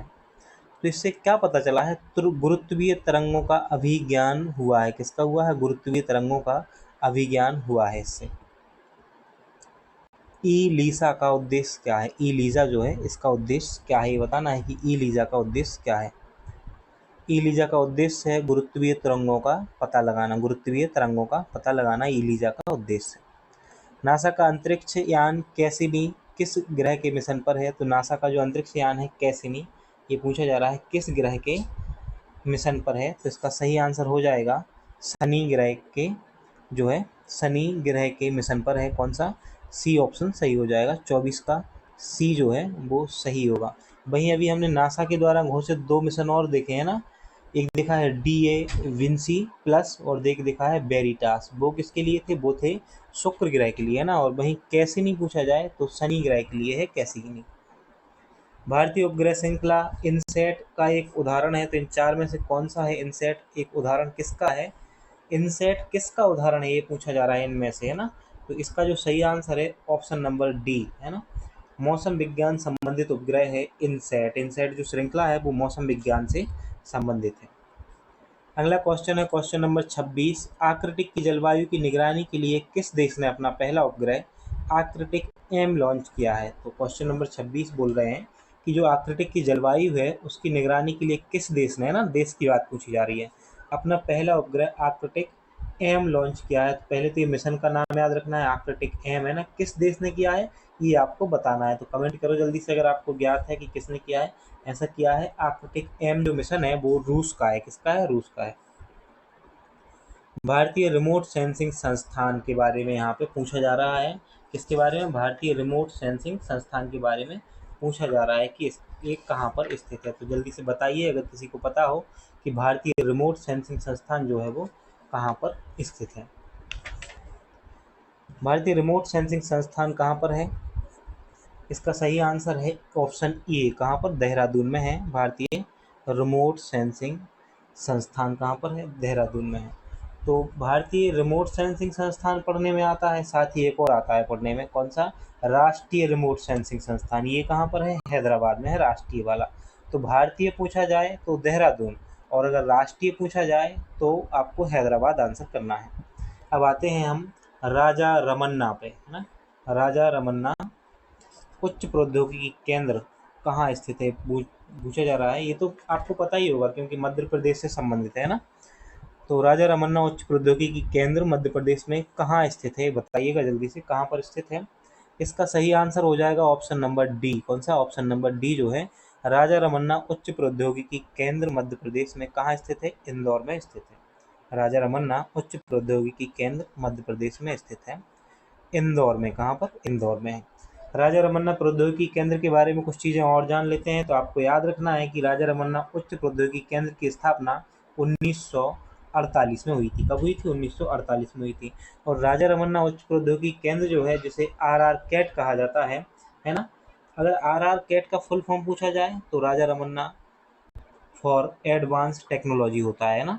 और अगर ये पूछा जाए कि इसका कार्य क्या है, तो कार्य है लेजर एवं कणों के तौरकों के क्षेत्र में विकास करना। यह भी पूछा जा सकता है कि यह किसकी इकाई है, तो भारत के परमाणु ऊर्जा विभाग की इकाई है राजा रमन्ना उच्च प्रौद्योगिकी केंद्र। अब हम सीधे आते हैं, भारतीय गेहूं और जौ अनुसंधान केंद्र करनाल में है, हम ये देख चुके हैं ना। पुरा वनस्पतिक बीरबल साहनी अनुसंधान केंद्र कहाँ पर है, तो ये देख लिया है क्या, देख लिया है ना। तो हम सीधे मतलब लगता है ये हम गलत क्वेश्चन पर पहुंच गए थे इसको देखने के बाद, है ना, पहले ही देख लिया था, कोई बात नहीं। इलीजा के बारे में हम पढ़ चुके हैं, ये सब हम पढ़ चुके हैं ना। अरे वो पेज ही डबल बार लग गया है, ऐसा हो गया है, तो कोई बात नहीं ना। अब हमारा अगला टॉपिक शुरू हो रहा है, कौन सा, जिसमें हमें देखना है किसके बारे में जानना है, हमें जानना है अंतरिक्ष प्रौद्योगिकी, रक्षा प्रौद्योगिकी और उपलब्धियां, इनके संबंधित क्वेश्चन जो है वो लगाने हैं। तो अब हम शुरू करेंगे चैप्टर नंबर 5 के क्वेश्चन नंबर 1 से। हर एक चीज़ों को देखेंगे, सभी महत्वपूर्ण चीज़ों को हम देखने वाले हैं कि कौन कौन से कितने क्वेश्चन हैं इसमें, इन सब चीज़ों को देखेंगे। तो हमें जो टोटल क्वेश्चन लगाने हैं वो 494 क्वेश्चन है इस बुक में, टोटल क्वेश्चन है ना। तो 494 क्वेश्चनों को हल करना है हमें, एक एक करके सभी क्वेश्चनों को हल करना है। तो आप निश्चित रूप से तैयार रहेंगे, है ना। अभी यात्रा थोड़ी सी लंबी है, तो बने रहना है, जुड़े रहना है। पहला क्वेश्चन है, वैज्ञानिक एवं औद्योगिक अनुसंधान परिषद, है ना, की स्थापना कब की गई थी। तो आपको तो पता ही होगा कि वैज्ञानिक एवं औद्योगिक अनुसंधान परिषद जो है इसकी स्थापना कब की गई थी। अगर पता है तो फिर बताओ, है ना, बता दीजिए, जल्दी से कमेंट करिएगा कि कब की गई थी इसकी स्थापना। इसकी स्थापना की गई थी 1942 में। CSIR जो है वैज्ञानिक एवं औद्योगिक अनुसंधान परिषद, एक बहुत ही महत्वपूर्ण संस्थान है जिसके बारे में हम थोड़ी सी जानकारी और ले लेते हैं ताकि हमारे एग्जाम में हमें हेल्प करेगी, ठीक है ना। तो इसकी स्थापना तो 1942 में हुई थी। मुख्यालय आपको याद रखना है कि नई दिल्ली में इसका मुख्यालय है। साथ ही भारत का सबसे बड़ा वैज्ञानिक एवं औद्योगिक अनुसंधान है और इसके अध्यक्ष जो होते हैं वो प्राइम मिनिस्टर इसके अध्यक्ष होते हैं। कौन, प्राइम मिनिस्टर जो हैं वो इसके अध्यक्ष होते हैं। इसकी स्थापना डॉक्टर शांति स्वरूप भटनागर का अहम योगदान रहा है इसकी स्थापना में। तो इतनी चीज़ें याद रखनी है। अगर पूछा जाए कि CSIR का मुख्यालय कहाँ पर है तो आप न्यू दिल्ली सही आंसर देंगे। और स्थापना 1942। अध्यक्ष कौन होता है इसका, प्राइम मिनिस्टर जो हैं वो इसके अध्यक्ष होते हैं। अब हम अगले क्वेश्चन पर आते हैं। हमारा दूसरा क्वेश्चन है, missile women of India, missile women की बात की जा रही है ना, मिसाइल वुमेन ऑफ इंडिया किसे कहा जाता है। तो इसका सही आंसर जो होगा टेसी थॉमस, क्या हो जाएगा, Tessy Thomas. Missile women of India किसे कहा जाता है, तो टेसी थॉमस को कहा जाता है। उस स्थान का नाम बताइए जहां चंद्रयान-1 को लॉन्च किया गया था, जहां से चंद्रयान-1 को लॉन्च किया गया था। तो आपको पता होगा कि चंद्रयान-1 को कहां से लॉन्च किया गया था, और अगर पता है तो जल्दी से फिर कमेंट करके बताइएगा कि कहां से लॉन्च किया गया था। सही आंसर है इसका सतीश धवन अंतरिक्ष केंद्र श्रीहरिकोटा। कहाँ से, सतीश धवन अंतरिक्ष केंद्र श्रीहरिकोटा से इसको लॉन्च किया गया था चंद्रयान-1 को। थोड़ी सी जानकारी और देख लेते हैं, है ना, सतीश धवन अंतरिक्ष केंद्र से। तो सतीश धवन अंतरिक्ष केंद्र जो है 1971 में जो है इसकी स्थापना हुई थी। 1971 में सतीश धवन अंतरिक्ष केंद्र की, जो कि श्रीहरिकोटा आंध्र प्रदेश में स्थित है। इसका पुराना नाम जो है पहले सार हुआ करता था, SHAR, सार हुआ करता था इसका पुराना नाम। और ये आंध्र प्रदेश के पूर्वी तट पर स्थित है ना। तो इतनी चीज़ें याद रखनी है सतीश धवन अंतरिक्ष केंद्र के बारे में कि स्थापना 1971 में हुई है, श्रीहरिकोटा में है आंध्र प्रदेश को, और पुराना नाम क्या है, सार है। यहीं से चंद्रयान-1 क्या हुआ था, लॉन्च किया गया था। इतनी चीज़ें याद रखनी है, ठीक है ना। आगे बढ़ते हैं। अगला क्वेश्चन है, हाल ही में श्रीलंका ने अपना पहला सैटेलाइट भेजा है, उसका नाम क्या है ना। तो विभीषण है, रावण है, कुंभकर्ण है, मेघनाथ है, कैसे नाम दिए हैं ना। क्या है इसका सही आंसर क्वेश्चन नंबर 4 का, कि श्रीलंका ने अपना पहला सैटेलाइट भेजा है, उसका नाम क्या है। उसका नाम है रावण। क्या है, रावण नाम है उसका, रावण, लंकेश। अगला क्वेश्चन है तेजस से, कि तेजस क्या है, तेजस के बारे में पूछा जा रहा है क्वेश्चन। तेजस जो है क्या है, तेजस के बारे में बताना है। तेजस क्या है, भारत में निर्मित एक लड़ाकू विमान है क्या, भारत में निर्मित पहली मिसाइल है क्या, भारत का युद्ध टैंक है, या तेज गति छोड़ने वाला वायुयान है, क्या है तेजस। आप आंसर करिएगा। भारत में निर्मित प्रथम लड़ाकू विमान है तेजस, है ना। आप ऑप्शन आंसर में ऑप्शन भेजा करें ए बी सी डी ऐसे कोई करके, है ना। भारत में निर्मित प्रथम लड़ाकू विमान है तेजस। क्या है? तो तेजस प्रथम लड़ाकू विमान है, तो इसके बारे में थोड़ा सा जान लेते हैं क्योंकि महत्वपूर्ण हो जाता है प्रथम, है ना। यह भारत का स्वदेश कैसा स्वदेशी निर्मित प्रथम हल्का लड़ाकू विमान है और यह डीआरडीओ एवं एचएएल द्वारा विकसित किया गया है। डीआरडीओ और एचएएल द्वारा विकसित किया गया है। एक प्रकार का यह सुपरसोनिक मिसाइल है, मिसाइल नहीं विमान है ना, सुपरसोनिक लड़ाकू विमान है जो 600 किलोमीटर प्रति घंटे की रफ्तार से उड़ान भरता है। कितने की? 600 किलोमीटर। भारत के कुछ और स्वदेशी, ये तो लड़ाकू विमान था, है ना। स्वदेशी हेलीकॉप्टर को देख लो, तो स्वदेशी में चीता का नाम याद रखना है, चेतक का नाम याद रखना है, ध्रुव का नाम याद रखना है और रुद्र का नाम याद रखना है आपको, है ना। अब हम आगे बढ़ते हैं। यहाँ पे लिखा हुआ है, एक साइड दिए हुए हैं वैज्ञानिक संस्थान और एक साइड है उनकी स्थापना वर्ष दिया हुआ है और बताना है कि कौन सा सही सुमेलित है। तो आपको बताना है कि कौन सा सही सुमेलित है इसमें, है ना। तो आप देख पा रहे होंगे कि इसमें जो है इसरो की स्थापना वर्ष दिया हुआ है कितना? 1969। ये बिल्कुल सही है ना। हम जानते हैं 15 अगस्त 1969 को इसरो की स्थापना हुई। वहीं डीआरडीओ का दिया है 1958, यह भी सही है।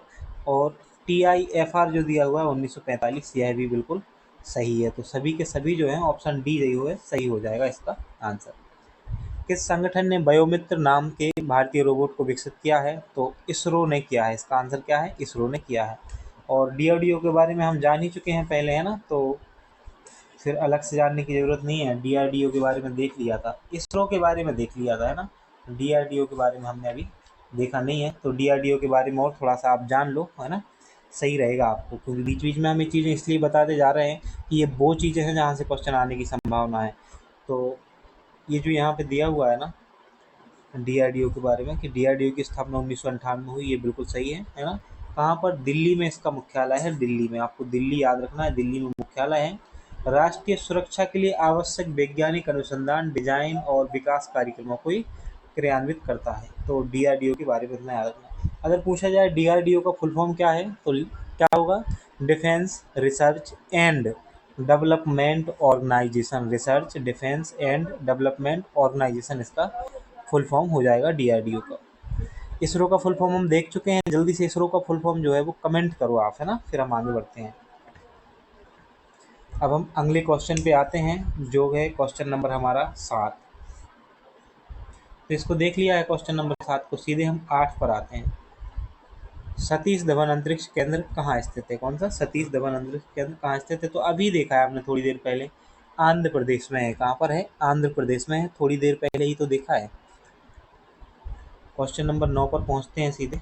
कौन सा ग्रह रात में आकाश में लाल दिखाई देता है? ये बताना है कि कौन सा ग्रह है जो आकाश में लाल दिखाई देता है रात में। तो इसका सही आंसर है मंगल ग्रह। कौन सा? मंगल ग्रह जो है वो रात में आकाश में लाल दिखाई देता है। अंतरिक्ष में पहुंचने वाली पहली महिला कौन थी? ये पूछा जा रहा है पहली महिला कौन थी। ये नहीं पूछा जा रहा है कि भारतीय, आप लोग भारतीय लगा आते हो ना, भारतीय नहीं, ये पूछा जा रहा है पहली महिला कौन थी, है ना। तो इसका सही आंसर हो जाएगा वेलेंटीना टेरेस्कोवा। वेलेंटीना टेरेस्कोवा, है ना। इंडियन इंस्टीट्यूट ऑफ साइंस की स्थापना बेंगलुरु में कब और किन के प्रयासों से की गई थी? किसकी बात हो रही है?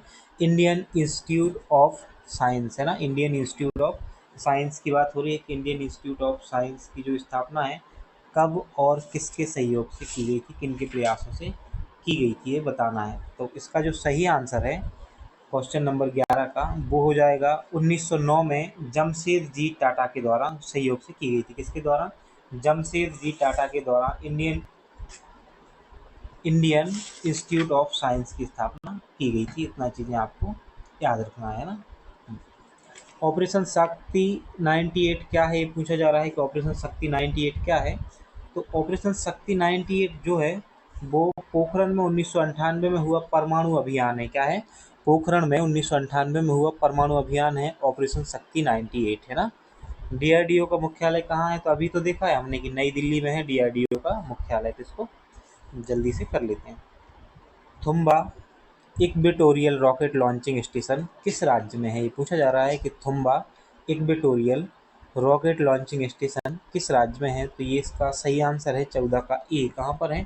केरल में है। कहाँ पर? केरल में है। Thumba equatorial rocket launching station किस राज्य में है? केरल में है। भारत में आधुनिक अंतरिक्ष विज्ञान के जनक किसे कहा जाता है? आधुनिक अंतरिक्ष विज्ञान के जनक किसे कहा जाता है? तो विक्रम अम्बालाल साराभाई को आधुनिक विज्ञान का जनक कहा जाता है, आधुनिक अंतरिक्ष विज्ञान का जनक कहा जाता है भारत में। रक्षा अनुसंधान एवं विकास संगठन डीआरडीओ की स्थापना कब हुई है? तो इसकी स्थापना हुई है 1958 में, अभी हम देख चुके हैं ना। एकीकृत निर्देशित मिसाइल कार्यक्रम IGMDP जो है की नींव किसने रखी थी? तो इसका सही आंसर होगा इंदिरा गांधी ने इसकी नींव रखी थी। किसने रखी थी? इंदिरा गांधी ने। एकीकृत निर्देशित मिसाइल कार्यक्रम की नींव जो है इंदिरा गांधी के द्वारा रखी गई थी। ये नाम आपको याद रखना है। यहाँ पे ऑप्शन में अटल बिहारी वाजपेयी होता अगर तो आप बहुत कंफ्यूज होते फिर, है ना। खालिस्तान छोड़े जाने के बाद हवा में एक अर्धचंद्राकार पथ का अनुसरण करती है, तो कौन सी मिसाइल करती है अर्धचंद्राकार पथ का अनुसरण? इनमें से क्या है इसका सही आंसर बताइए आप। तो इसका जो सही आंसर है वो हो जाएगा बैलिस्टिक मिसाइल। क्या है सही आंसर? होगा बैलिस्टिक मिसाइल। बैलिस्टिक मिसाइल जो है वो हवा में छोड़े जाने के बाद क्या करती हैं? अर्धचंद्राकार पथ का अनुसरण करती हैं बैलिस्टिक मिसाइल। ये चीज़ें आपको याद रखनी है। थोड़ा सा बैलिस्टिक मिसाइलों के बारे में हम और बता देते हैं आपको, तो आप याद रखेंगे। बैलिस्टिक मिसाइल का उपयोग किसी पूर्व निर्धारित लक्ष्य को दागने के लिए किया जाता है ना। और ये अर्धचंद्राकार पथ का अनुसरण करती हैं। बैलिस्टिक मिसाइलों का आकार तो बड़ा होता है और क्षमता भी अधिक होती है ना। जैसे बैलिस्टिक मिसाइल के उदाहरण में आपको याद रखना है अग्नि मिसाइल। कौन सी? अग्नि मिसाइल जो है आपको विशेष रूप से याद रखनी है ना। एक तो होती है बैलिस्टिक मिसाइल, उसके अलावा क्रूज मिसाइल भी होती हैं। क्रूज मिसाइल ये क्या करती हैं? ये पृथ्वी की सतह के समान चलती हैं, सतह के समान। ये अर्धचंद्राकार नहीं बनती है, सतह के समान चलती हैं। और अर्धचंद्राकार क्या होता है? आधे चांद की तरह कि ऐसे उड़ी और फिर ऐसे हो जाएंगे ना, ये अर्धचंद्राकार होता है। ब्रह्मोस मिसाइल किस प्रकार की मिसाइल? ये पूछा जा रहा है कि जो ब्रह्मोस मिसाइल है वो किस प्रकार की मिसाइल है, आपको बताना है। तो इसका सही आंसर होगा बी। ब्रह्मोस मिसाइल जो है वो एक क्रूज मिसाइल है। क्या है? क्रूज मिसाइल है ब्रह्मोस मिसाइल। थोड़ा सा ब्रह्मोस मिसाइल के बारे में भी जान लेते हैं ना। भारत एवं रूस की संयुक्त परियोजना के तहत विकसित है ये। भारत और रूस की संयुक्त परियोजना है ना। इसमें भारत की जो नदी है ब्रह्मपुत्र और रूस की नदी है मास्कोवा, इसके नाम को मिलाकर नामकरण किया गया है, तो बना है क्या? ब्रह्मोस नामकरण बना है। यह एक सुपरसोनिक क्रूज मिसाइल है। ब्रह्मोस जो है कैसी है? सुपरसोनिक क्रूज मिसाइल है ना। इतनी चीज़ें आपको याद रखनी है। और उसका 2001 में सफल परीक्षण किया गया था। त्रिशूल और आकाश हैं, तो त्रिशूल और आकाश क्या है ये बताना है कि त्रिशूल और आकाश जो हैं सतह से हवा में मार करने वाली मिसाइल हैं। क्या है? सतह से हवा में मार करने वाली मिसाइल हैं त्रिशूल और आकाश। भारत की स्वदेशी तकनीक से निर्मित हेलीकॉप्टर है, ये पूछा जा रहा है स्वदेशी है ना। तो देखो चिनूक तो है नहीं पहली बात, और अपाचे भी नहीं। अपाचे तो अमेरिका का है, तो आपको ये दोनों तो वैसे भी एलिमिनेट कर देने चाहिए थे। MI-25 ये भी नहीं होगा है ना। तो क्या है भारत का कि स्वदेशी तकनीक से निर्मित हेलीकॉप्टर? सारस है। दूसरा हम एक ट्रिक बता रहे हैं आपको, भारत के जो भी लड़ाकू विमान हैं, हेलीकॉप्टर हैं, जो भी यान वगैरह हैं, उनके नाम थोड़े भारतीय नामों से मिलते जुलते हैं है ना, संस्कृति से मिलते जुलते हैं। तो यह भी अंदाजा आप लगा सकते हो है ना। अगला क्वेश्चन है अस्त्र धारणी का संबंध किससे है? किसका अस्त्र धारणी का संबंध है? तो ये पूछा जा रहा है कि अस्त्र धारणी का संबंध किससे है। तो जो अस्त्र धारणी है इसका संबंध नौसेना से है। किससे है? नौसेना से है। अगला क्वेश्चन है इसरो की स्थापना कब हुई? तो ये हम देख ही चुके हैं अभी, 15 अगस्त 1969 को इसरो की स्थापना की गई थी। क्वेश्चन नंबर 24 है भारत में परमाणु ऊर्जा का जनक किस वैज्ञानिक को कहा जाता है? भारत में परमाणु ऊर्जा का जनक जो है वो किस वैज्ञानिक को कहा जाता है? तो होमी जे भाभा। किसको? होमी जे भाभा को परमाणु विज्ञान का जनक कहा जाता है। अगला क्वेश्चन है निम्नलिखित में से कौन सा उपग्रह शैक्षणिक संस्थान उपग्रह है? क्या है? शैक्षणिक संस्थान उपग्रह की बात की जा रही है कि निम्नलिखित में से कौन सा जो उपग्रह है वो शैक्षणिक संस्थान उपग्रह है। तो इसका सही आंसर है सत्यभामा। क्या है? सत्यभामा जो है वो एक शैक्षणिक संस्थान उपग्रह है। क्वेश्चन नंबर जो है 26 पर आए हम, तो देखा हमने कि मध्य प्रदेश का विज्ञान पुरुष कहा जाता है किसे कहा जाता है मध्य प्रदेश के विज्ञान पुरुष के रूप में, किसे जाना जाता है, बताइएगा जल्दी से। इसका सही आंसर है अनिल काकोडकर को जाना जाता है। किसको? अनिल काकोडकर को मध्य प्रदेश का विज्ञान पुरुष कहा जाता है। चंद्रयान 3 चंद्रमा के दक्षिणी ध्रुव पर सफलतापूर्वक कब पहुंचा? ये पूछा जा रहा है कि चंद्रयान 3 जो है वो चंद्रमा के दक्षिणी ध्रुव पर सफलतापूर्वक कब पहुंचा था? तो इसका सही आंसर है 23 अगस्त 2023 को पहुंचा था। कब? 23 अगस्त 2023 को पहुंचा था। चंद्रयान 3 जो है वो कहाँ पर पहुंचा था? सफलतापूर्वक पहुंचा था चंद्रमा के दक्षिणी ध्रुव पर पहुंचा था चंद्रयान 3। आदित्य L1 मिशन के बारे में हम पहले ही जान चुके हैं और एक दो क्वेश्चन भी लगा चुके हैं उसके बारे में, है ना। तो ये भी आपको आदित्य L1 जो मिशन है वो क्या है, पहली एक बार तो पूछा जा चुका है, दोबारा से भी पूछा जा सकता है क्योंकि महत्वपूर्ण है ना। हम चंद्रयान मिशन को जान लेते हैं एक बार, चंद्रयान 1, चंद्रयान 2 और चंद्रयान 3 को यहाँ पे, ताकि उससे आपका जो है रिवीजन हो जाएगा एक बार, है ना। पढ़ तो आप चुके ही हो पहले। देखो चंद्रयान 1 जो है ना, पहले हम चंद्रयान 1 की बात कर रहे हैं। किसकी? चंद्रयान 1 की बात कर रहे हैं। चंद्रयान 1 जो है ये 22 अक्टूबर 2008 को श्रीहरिकोटा से भेजा गया था। कब? 22 अक्टूबर 2022, माफ कीजिएगा 2008 को, है ना, 2008 को। तो ये डेट आपको याद रखनी है चंद्रयान 1 के लिए। फिर चंद्रयान 2 जो है वो 22 जुलाई 2019 को छोड़ा गया। कब भेजा गया? 22 जुलाई 2019 को। और जो चंद्रयान 3 है वो 14 जुलाई 2023 को भेजा गया था। ये 3 डेटें आपको याद रखनी है। थोड़ी सी और भी जानकारी है इसमें, है ना, तो अब वो फिर हम आगे देखेंगे, अभी बीच में देख लेंगे। ऑपरेशन पवन का संबंध है, ये बताना है हमें कि ऑपरेशन पवन का संबंध किससे है। तो ऑपरेशन पवन का जो संबंध है वो आपको याद रखना है, श्रीलंका के जाफना में लिट्टे नियंत्रण के लिए चलाया गया अभियान है ऑपरेशन पवन।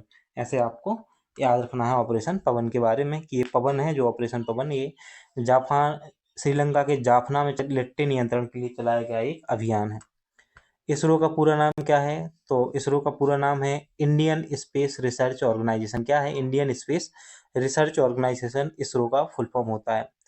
कौन सी भारतीय नौसेना की पनडुब्बी है? तो आपको याद, कौन सी भारतीय नौसेना की पनडुब्बी है? आपको इन 4 ऑप्शनों में से सही आंसर देना है। तो इसका सही आंसर है option number B, INS Sindhu Rakshak जो है वो भारतीय नौसेना की एक पनडुब्बी है।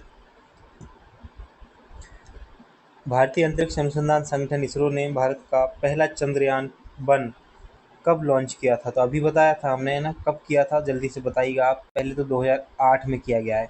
तो 2 ऑप्शन आपको एलिमिनेट कर देने हैं, ये और ये, है ना। इस प्रकार से आपको याद रखना है। कौन सा है? अक्टूबर 2008 में। कब? अक्टूबर 2008 में किया गया था। प्रोजेक्ट 75 का संबंध किन देशों से है? प्रोजेक्ट 75 जो है इसका संबंध किन देशों से है? तो जल्दी से आंसर कीजिए। भारत और फ्रांस से संबंध है प्रोजेक्ट 75 का। क्वेश्चन नंबर 33 है कि इंद्र है, तो इंद्र क्या है? इंद्र एक जो है रडार है, इंद्र रडार है, भारत की एक इंद्र रडार है, यह भी आपको याद रखना है। अब हम आगे बढ़ते हैं। क्वेश्चन नंबर 34 है, सेंट्रल इलेक्ट्रोकेमिकल रिसर्च इंस्टीट्यूट की स्थापना अलगप्पा चेटियार, डॉक्टर शांति स्वरूप भटनागर एवं पंडित जवाहरलाल नेहरू के प्रयासों से कहाँ और कब की गई थी? ये बताना है। तो जो सेंट्रल इलेक्ट्रोकेमिकल रिसर्च इंस्टीट्यूट है इसकी स्थापना कब और कहाँ की गई थी ये बताना है। तो इसका सही आंसर है ऑप्शन बी। क्या है? ऑप्शन बी, कराईकुड़ी में 1953 में की गई थी इसकी स्थापना। नासा का अंतरिक्ष यान कैसिनी किस ग्रह के मिशन पर है? तो अभी हमने देख ही चुके थे पहले इस क्वेश्चन को। इसका सही आंसर है शनि। क्या है? सही, शनि। भारतीय सेना में रुस्तम क्या है? ये बताना है हमें कि भारतीय सेना जो है उसमें रुस्तम क्या है। भारतीय सेना में रुस्तम ड्रोन है, मिसाइल है, युद्ध टैंक है या विमान वाहक है? क्या है?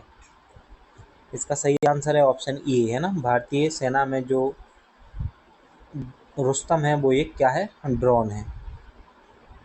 Missile man APJ Abdul Kalam का जन्म किस शहर में हुआ था? ये पूछा जा रहा है कि missile man APJ Abdul Kalam का जन्म किस शहर में हुआ था।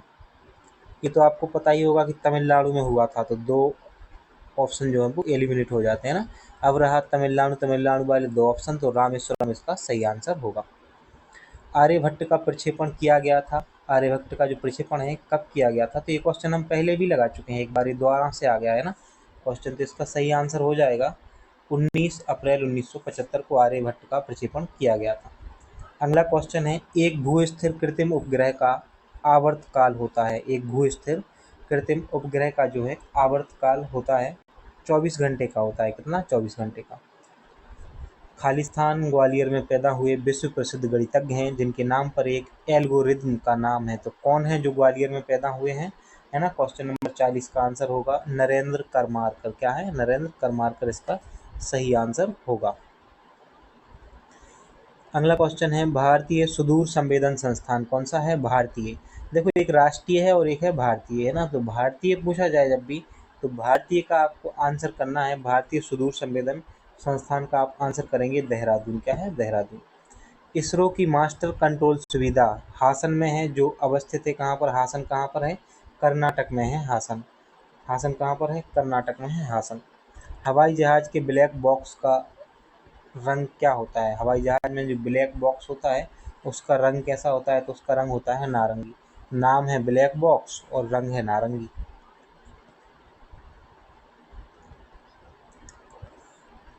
क्वेश्चन नंबर 44 है, किस अंतरिक्ष एजेंसी ने हाल ही में उपग्रह को ले जाने वाले विश्व के सबसे छोटे रॉकेट का सफल परीक्षण किया है? तो ऐसा किस अंतरिक्ष एजेंसी ने किया है, आपको बताना है। 44वें क्वेश्चन का आंसर होगा ऑप्शन नंबर डी।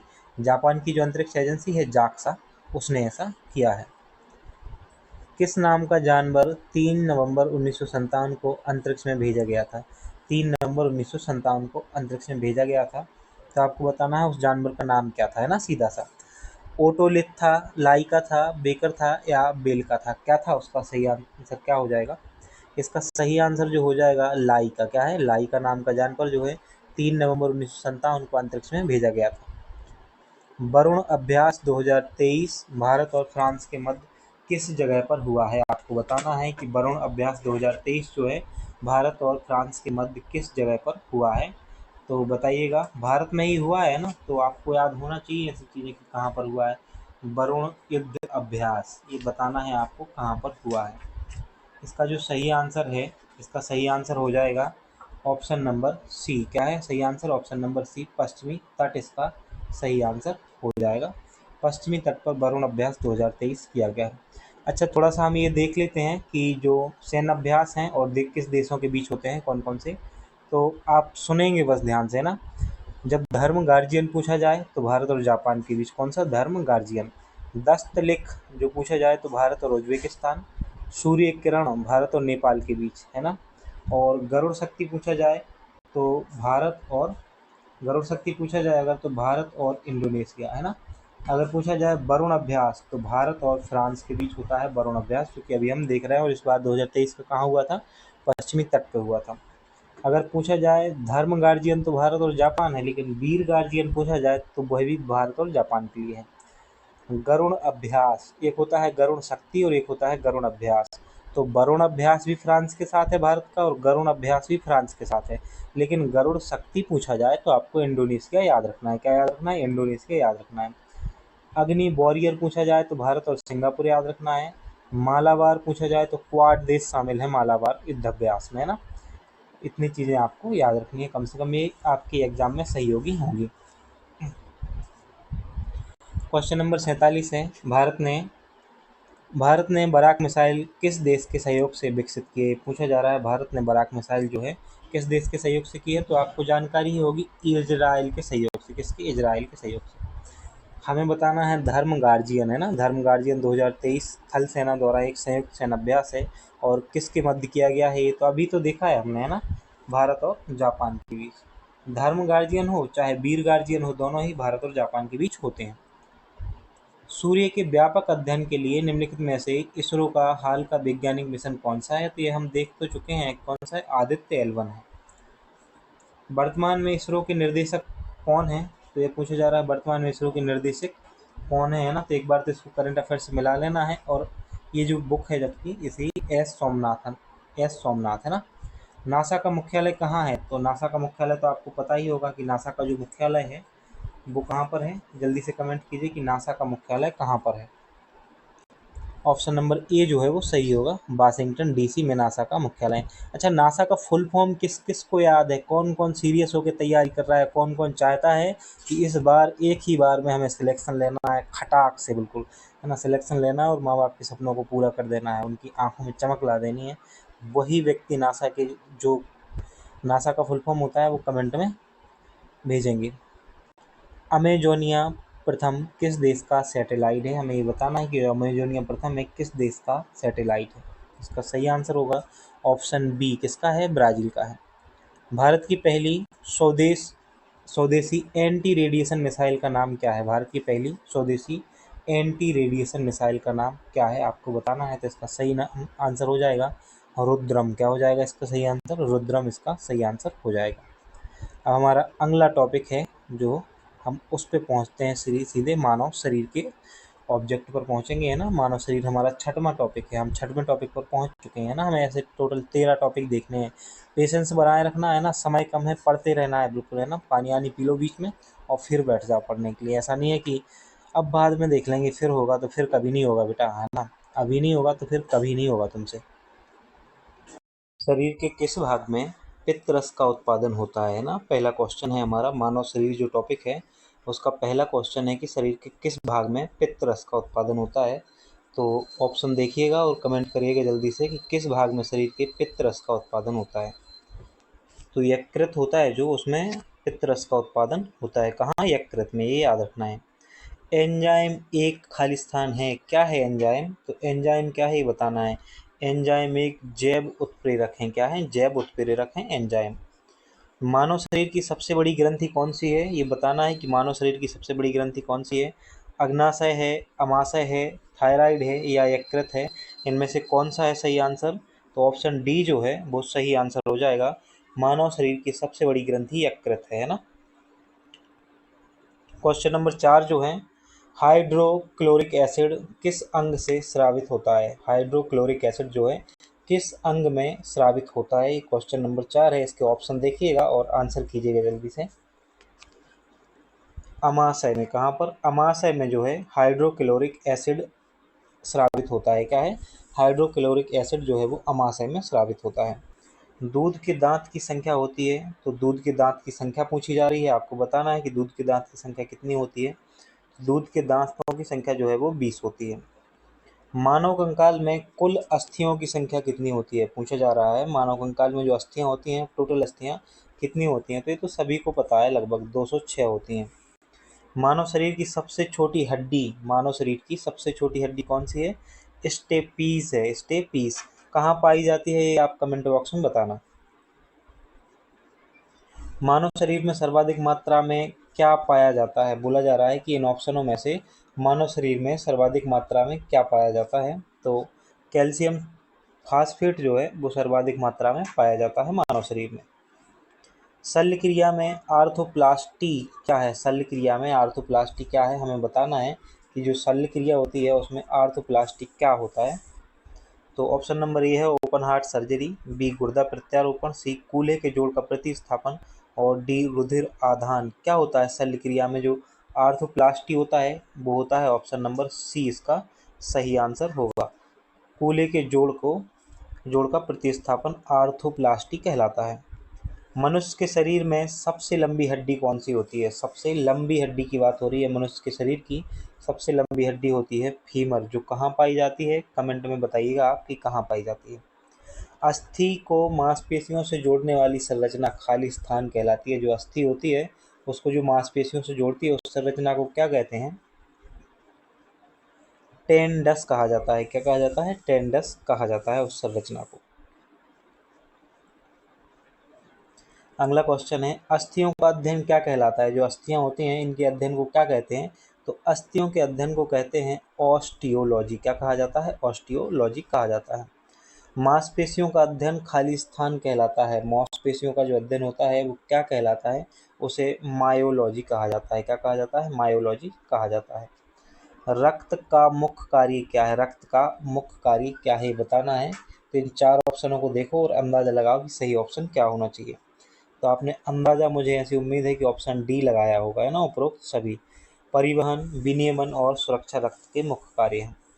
लाल रक्त कोशिकाओं को खालिस्तान के रूप में भी जाना जाता है। तो लाल रक्त कोशिकाएं जो हैं इन्हें खालिस्तान के रूप में किसके रूप में जाना जाता है? इरिथ्रोसाइट्स के रूप में जाना जाता है। आरबीसी का जीवन काल कितना होता है, ये बताना है कि आरबीसी जो होती हैं उनका जीवन काल कितना होता है। तो 20 से 120 दिन का जीवन काल होता है। स्तनियों में रक्त का रंग लाल किस वजह से होता है? जो स्तनी होती है ना उनमें रक्त का रंग लाल किस कारण से होता है? तो इसका सही आंसर है हीमोग्लोबिन के कारण होता है।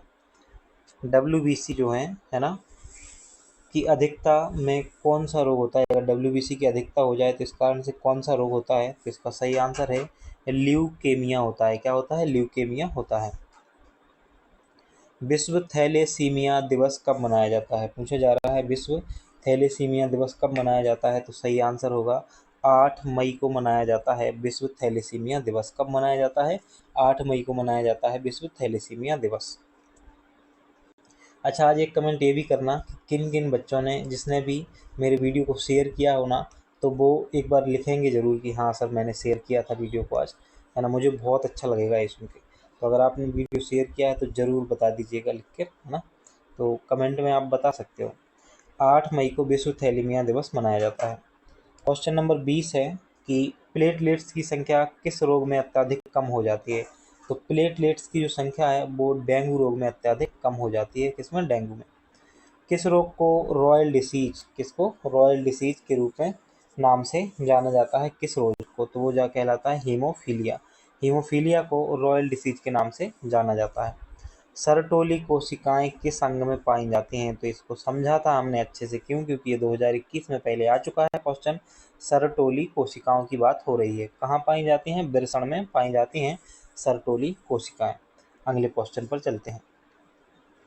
अगला क्वेश्चन है, मनुष्य के मस्तिष्क का ताप नियंत्रण नियामक केंद्र, ताप नियामक केंद्र की बात हो रही है, केंद्र है, तो इनमें से कौन सा है मनुष्य के मस्तिष्क का ताप नियामक केंद्र? तो कौन सा है? हाइपोथैलेमस जो है ना, वो ताप नियामक केंद्र है।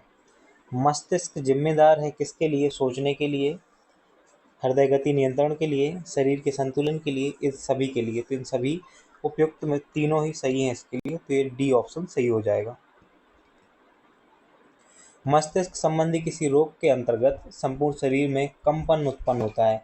तो मस्तिष्क संबंधी किस रोग के अंतर्गत पूछा जा रहा है ना, किस रोग के अंतर्गत जो है वो पूरे शरीर में कंपन उत्पन्न होता है? तो इसका सही आंसर होगा पार्किंसन। किसके अंतर्गत? पार्किंसन के अंतर्गत ऐसा होता है। मनुष्य में कितनी जोड़ी कपाल तंत्रिकाएं पाई जाती हैं? तो पूछा जा रहा है मनुष्य में कितनी जोड़ी कपाल तंत्रिकाएं पाई जाती हैं? 12 जोड़ी पाई जाती हैं। अगर पूछा जाए कि इंसुलिन का उत्पादन किया जाता है, इंसुलिन का उत्पादन किया जाता है, तो आप क्या आंसर करोगे 27 का? इसका आंसर करोगे आइलेट्स ऑफ लैंगर-हैंस द्वारा इंसुलिन का उत्पादन किया जाता है।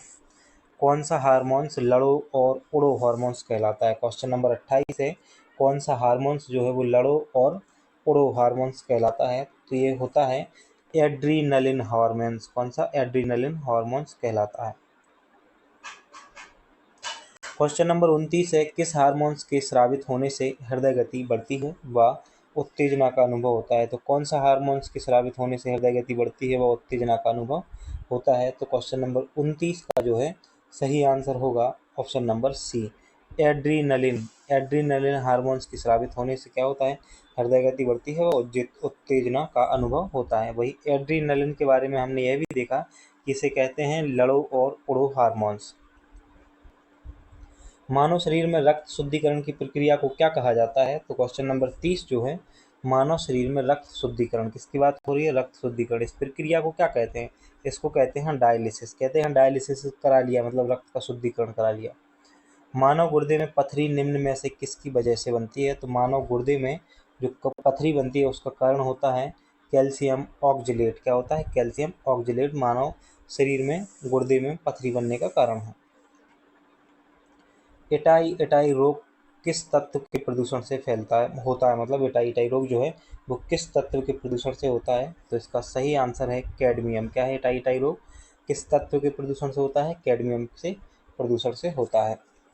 थोड़ा सा हम यह भी जान लेते हैं कि इसके अलावा, है ना, कुछ रोग ऐसे होते हैं जैसे जो फैलते हैं बिल्कुल ऐसे ही, हमने देखा था कि जो इटाई इटाई हो गया और भी रोग हो गए है ना, तो मानव रोग वाला जो टॉपिक है हमने उसमें समझा था, बहुत सारे रोगों को समझा था। तो निश्चित रूप से आपको वो सब चीज़ें या तो याद होंगी, और नहीं है तो एक बार उनका दोबारा से रिवीजन करना है, क्योंकि आपको इस क्लास से आज समझ में आ रहा होगा कि आपको कितना याद है कितना याद नहीं है। ये सब चीज़ें बहुत महत्वपूर्ण होती हैं। रिवीजन तो बहुत ही ज़्यादा महत्वपूर्ण है। अगर आपको लग रहा है कि आप बिना रिवीजन की परीक्षा में बैठ के एग्ज़ाम क्लियर कर लोगे, तो आप इस बात को तो सोचो कि कई और लोग भी ऐसे हैं जो रिवीजन कर रहे हैं दिन रात, है ना, उनने सारी चीज़ें कंप्लीट कर ली हैं, रिवीजन भी कर रहे हैं। तो उनसे डरना नहीं है, लेकिन हम ये कहना चाहते हैं कि अभी समय है तो आप भी तो करिए ना रिवीजन। आप कर सकते हो तो आपको भी करना चाहिए रिवीजन, ऐसा हो सकता है। तो इटाई इटाई रोग किस तत्व के प्रदूषण से होता है? कैडमियम से होता है, ये याद रखना है आपको। अगले क्वेश्चन पर चलते हैं। क्वेश्चन नंबर 33 है, इम्यूनोलॉजी का जनक कौन है? इम्यूनोलॉजी का जनक कौन है? तो ये होता है एडवर्ड जेनर। इम्यूनोलॉजी का जनक कहा जाता है इनको, है ना। अगले क्वेश्चन पर आते हैं। कोशिका का ऊर्जा ग्रह किसे कहा जाता है? लगभग सभी को पता होता है, माइटोकॉन्ड्रिया को कहा जाता है कोशिका का ऊर्जा ग्रह, पावर हाउस कहा जाता है। डीएनए के डी-हेलिक्स प्रारूप को पहली बार किसने प्रस्तावित किया था? यह भी सबको पता होता है ना। तो ये ऐसे सरल क्वेश्चन कहलाते हैं, ये छूटने नहीं चाहिए आपसे परीक्षा में। तो डीएनए के डी-हेलिक्स प्रारूप को पहली बार किसने प्रस्तावित किया? वाटसन तथा क्रिक ने प्रस्तावित किया था।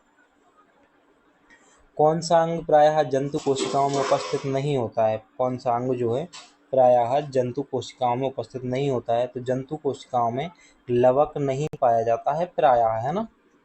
नॉक सी सिंड्रोम किसके कारण होता है? नॉक नी सिंड्रोम जो है ना, नॉक नी सिंड्रोम, ये किसके कारण होता है ये बताना है। तो इसका सही आंसर है फ्लूराइड के कारण होता है। किसके कारण? फ्लूराइड के कारण नॉक नी सिंड्रोम रोग होता है। कोशिका में प्रोटीन संश्लेषण कहाँ होता है? ये पूछा जा रहा है, कोशिका जो होती हैं उनमें प्रोटीन संश्लेषण कहाँ होता है? तो इसका सही आंसर है राइबोसोम में प्रोटीन का संश्लेषण होता है। एंड्रोजन हार्मोन्स को निकालने में सहायता करते हैं। एंड्रोजन हार्मोन्स को निकालने में सहायता कौन करता है? तो इसका सही आंसर है लैंडिंग कोशिकाएं, है ना। एलिजा परीक्षण किया जाता है, तो किस में किया जाता है? किसकी पहचान करने के लिए एलिजा परीक्षण किया जाता है? ऑप्शन देखिएगा और आंसर करिएगा। इसका सही आंसर होगा एड्स पहचानने में एलिजा परीक्षण होता है। किसमें? एड्स पहचानने में। मेडिकल की भाषा में गोल्डन आवर कहा जाता है। तो मेडिकल जो होता है ना, मेडिकल की भाषा में गोल्डन आवर किसे कहा जाता है? दिल का दौरा पड़ने के बाद पहले घंटे को जो है वो गोल्डन आवर कहा जाता है मेडिकल की भाषा में। अगले क्वेश्चन पर आते हैं ना। वर्ष 1952 में स्थापित इंडियन वायरोलॉजी इंस्टीट्यूट कहाँ है? तो इंडियन वायरोलॉजी इंस्टीट्यूट की बात हो रही है ना, और 1952 में स्थापित हुआ है, तो इन्होंने प्रश्न में ही बता दिया है। ये पूछ ही रहे हैं कि कहाँ पर है ये, तो ये है पुणे में। कहाँ पर है? पुणे में स्थापित है ये संस्था। अगला क्वेश्चन है, मानव मस्तिष्क के निम्न में से कौन सा एक उल्टी का नियमन है? मानव मस्तिष्क के कौन सा एक उल्टी का नियमन है? तो आपको बताना है कि उल्टी का कौन सा नियमन है। इनमें से 4 ऑप्शन देखिएगा आप और फिर आंसर कीजिएगा। इसका सही आंसर है ऑप्शन नंबर सी। क्या है? Option number C, medulla oblongata जो है वो मानव मस्तिष्क के निम्न में से कौन सा उल्टी का नियमक एक क्वेश्चन था, तो मॉड्यूला ऑब्लागेटा आंसर होगा। मानव में गुर्दे निम्न में से किस प्रणाली के अंग हैं? मानव में जो गुर्दे होते हैं वो किस प्रणाली का अंग है, हमें बताना है। तो ये है एक्सक्रीशन का। किसका? एक्सक्रीशन प्रणाली का अंग है मानव में गुर्दे। क्वेश्चन नंबर 55 है, डायलिसिस किससे संबंधित है? डायलिसिस जो है वो किससे संबंधित है, ये पूछा जा रहा है। तो इसका संबंध है वृक्क से। किससे? वृक्क से डायलिसिस का संबंध है। नाखून काटते समय दर्द नहीं होता है, क्यों नहीं होता है ये बताना है ना। तो क्वेश्चन नंबर 46 है हमारा, और इसका सही आंसर होगा नाखून मृत कोशिकाओं के द्रव्य द्वारा बने होते हैं जिनमें रक्त संचरण नहीं होता है, इसलिए हमें दर्द नहीं होता है। स्तनधारियों में शोषण होता है तो फेफड़ों के द्वारा ही होता होगा, है ना। तो इसका सही आंसर है, क्योंकि स्तनधारियों में तो मनुष्य जो है ना, महिलाएं स्तनधारी हैं, और आप जानते ही हो कि इनमें फेफड़ों के द्वारा शोषण होता है। मनुष्य का औसत रक्तचाप कितना होता है? बहुत महत्वपूर्ण क्वेश्चन है। मनुष्य के जो है औसत रक्तचाप कितना होता है? तो सही आंसर है ऑप्शन नंबर डी, 120 से 180 से 120 mmHg, है ना। और Hg का मतलब क्या होता है? कार्डियो होता है। किस रक्त समूह का व्यक्ति सार्वभौमिक प्रदाता, प्रदाता की बात हो रही है यहाँ पे ना, प्रदान करने वाले की बात हो रही है तो कौन सा होगा, O माइनस। O माइनस जो है ये सर्वदाता है, O माइनस है ना, 49 का बी हो जाएगा आंसर, O माइनस। अलसी किसका प्रचुर स्रोत है, अलसी जो है वो ओमेगा 3 बसीय अम्ल, ऑप्शन नंबर बी सही होगा इसका आंसर, है ना। आप 1 मिनट रुकिएगा, थोड़ा सा हमें इसमें क्वेश्चन नंबर 49 में डाउट है, तो हम इसको कंफर्म कर लेते हैं 1 मिनट, है ना, क्योंकि एक भी फैक्ट आपके पास गलत चला गया और आपका जो सिलेक्शन है फिर मेंस के लिए वो अगर 2 नंबर से रह गया तो आप जीवन भर ना हमें, देखो क्या पूछा जा रहा है, सार्वभौमिक प्रदाता है ना, यूनिवर्सल डोनर की बात की जा रही है, तो यूनिवर्सल डोनर में ओ तो आता ही है ना, ओ जो है वो सर्वदाता है। यहाँ पे ओ प्लस और ओ माइनस की बात की जा रही थी, इसलिए क्या किया गया है, ओ माइनस को चुना गया है। सामान्यतः ब्लड ग्रुप ओ को सर्वदाता यूनिवर्सल डोनर, ठीक है, तथा ब्लड ग्रुप ए बी को सर्वग्राही यानी कि यूनिवर्सल एक्सेप्टर माना जाता है, किसको, ए बी को। तो आपको ओ लगाना है और इसमें ओ प्लस और ओ माइनस था, इसलिए हमने क्या किया है कि ओ माइनस को लगाया है, ओ माइनस सही आंसर है। तो यहाँ पे सार्वभौमिक प्रदाता कौन है, ओ माइनस है, ओ माइनस सार्वभौमिक प्रदाता है, ये आंसर सही है। अलसी किसका प्रचुरतम स्रोत है, तो ओमेगा 3 बसीय इसका अलसी इसका प्रचुरतम स्रोत है, यह भी आपको याद रखना है। क्वेश्चन नंबर था ये 50, जिसका सही ऑप्शन है बी। अब हम आगे बढ़ते हैं क्वेश्चन नंबर 51 पर। एंटीबायोटिक दवा का उदाहरण है, हमें बताना है कि इनमें से कौन सी एंटीबायोटिक दवा का उदाहरण है, तो इसका सही आंसर है ऑप्शन नंबर डी, पेनिसिलिन जो दवा है वो एंटीबायोटिक का उदाहरण है। अगले क्वेश्चन पर आते हैं, क्वेश्चन नंबर 52। कच्चे फल को पकाने के लिए कौन सी गैस का उपयोग किया जाता है, तो ये पूछा जा रहा है कच्चे फल जो होते हैं उनको पकाने के लिए किस गैस का, आपको पता है एसिटिलीन का प्रयोग होता है ना, एसिटिलीन का प्रयोग किया जाता है। पौधों में अर्धसूत्री विभाजन के लिए सबसे उपयुक्त भाग होता है, तो पौधे जो होते हैं उनमें अर्धसूत्री विभाजन के लिए सबसे उपयुक्त भाग कौन सा होता है, परागकोश होता है, क्या, परागकोश। इंसुलिन होता है तो इंसुलिन क्या होता है, स्टेरॉयड होता है, कार्बोहाइड्रेट होता है, प्रोटीन होता है या वसा होता है, क्या होता है इनमें से, तो इंसुलिन जो होता है वो प्रोटीन होता है, इंसुलिन, है ना। क्वेश्चन नंबर 55 है, इसमें लिखा है 2,4D क्या है, 2,4D क्या है, तो ये चावल की किस्म है, क्या है, चावल की किस्म है 2,4D। अफीम का वानस्पतिक नाम क्या है, पूछा जा रहा है क्वेश्चन नंबर 56 में कि अफीम का, तो 1 मिनट रुकेंगे, है ना। 2,4D जो है वो एक खरपतवार नाशी है, क्या है, खरपतवार नाशी है। कभी कभी देखो क्या है, याद तो मैंने भी किए हैं ना, और फिर बीच में, लेकिन हाँ इतना ज़रूर है आपको गलत नहीं पढ़ाया जाएगा, तो इस बात की तो हम जिम्मेदारी लेते हैं। हाँ, थ्योरी पढ़ते समय एक आध फैक्ट जो बुक में गलत होगा तो भले हो सकता है, MCQ में गलती नहीं होगी लेकिन, है ना, हाँ, क्योंकि इस बात का हम बहुत ध्यान रख रहे हैं। अफीम का वानस्पतिक नाम क्या है, अफीम का वानस्पतिक नाम जो है वो होगा, आपका सही आंसर है क्वेश्चन नंबर 56 का बी, पेपेबर सोमनीफेरम, क्या है, पेपेबर सोमनीफेरम इसका सही आंसर होगा। प्याज के छिलके उतारने पर आंसू आते हैं क्योंकि प्याज निष्कासित करती है, क्या निष्कासित करती है प्याज जो हमारी आंखों को जाके लगता है, तो वो है सल्फेनिक अम्ल, क्या है, सल्फेनिक अम्ल है, सल्फेनिक अम्ल निष्कासित करती है जो हमारी आंखों को जाके लगता है और उससे आंसू निकलते हैं। निम्नलिखित में से कौन सी औषधीय फसल है, तो इनमें से कौन सी जो है वो औषधीय फसल है, तो इसका सही आंसर है घृत कुमारी, क्या है, घृत कुमारी एक औषधीय फसल है। अगला है, एटलस और अक्ष के मध्य पाए जाने वाले जोड़ पिवोट को क्या कहा जाता है, तो है ना, एटलस और अक्ष के मध्य, ये हड्डियों के नाम है ना, अस्थियों के, इनके बीच जो जोड़ पाया जाता है ना पिवोट, उसको क्या कहा जाता है, तो इसको कहा जाता है सिनोवियल जोड़, क्या कहा जाता है, सिनोवियल जोड़ कहा जाता है। लौंग है तो लौंग क्या है, जड़ है, तना है, क्या है लौंग, आपको कमेंट करके बताना है, जल्दी से बताइएगा।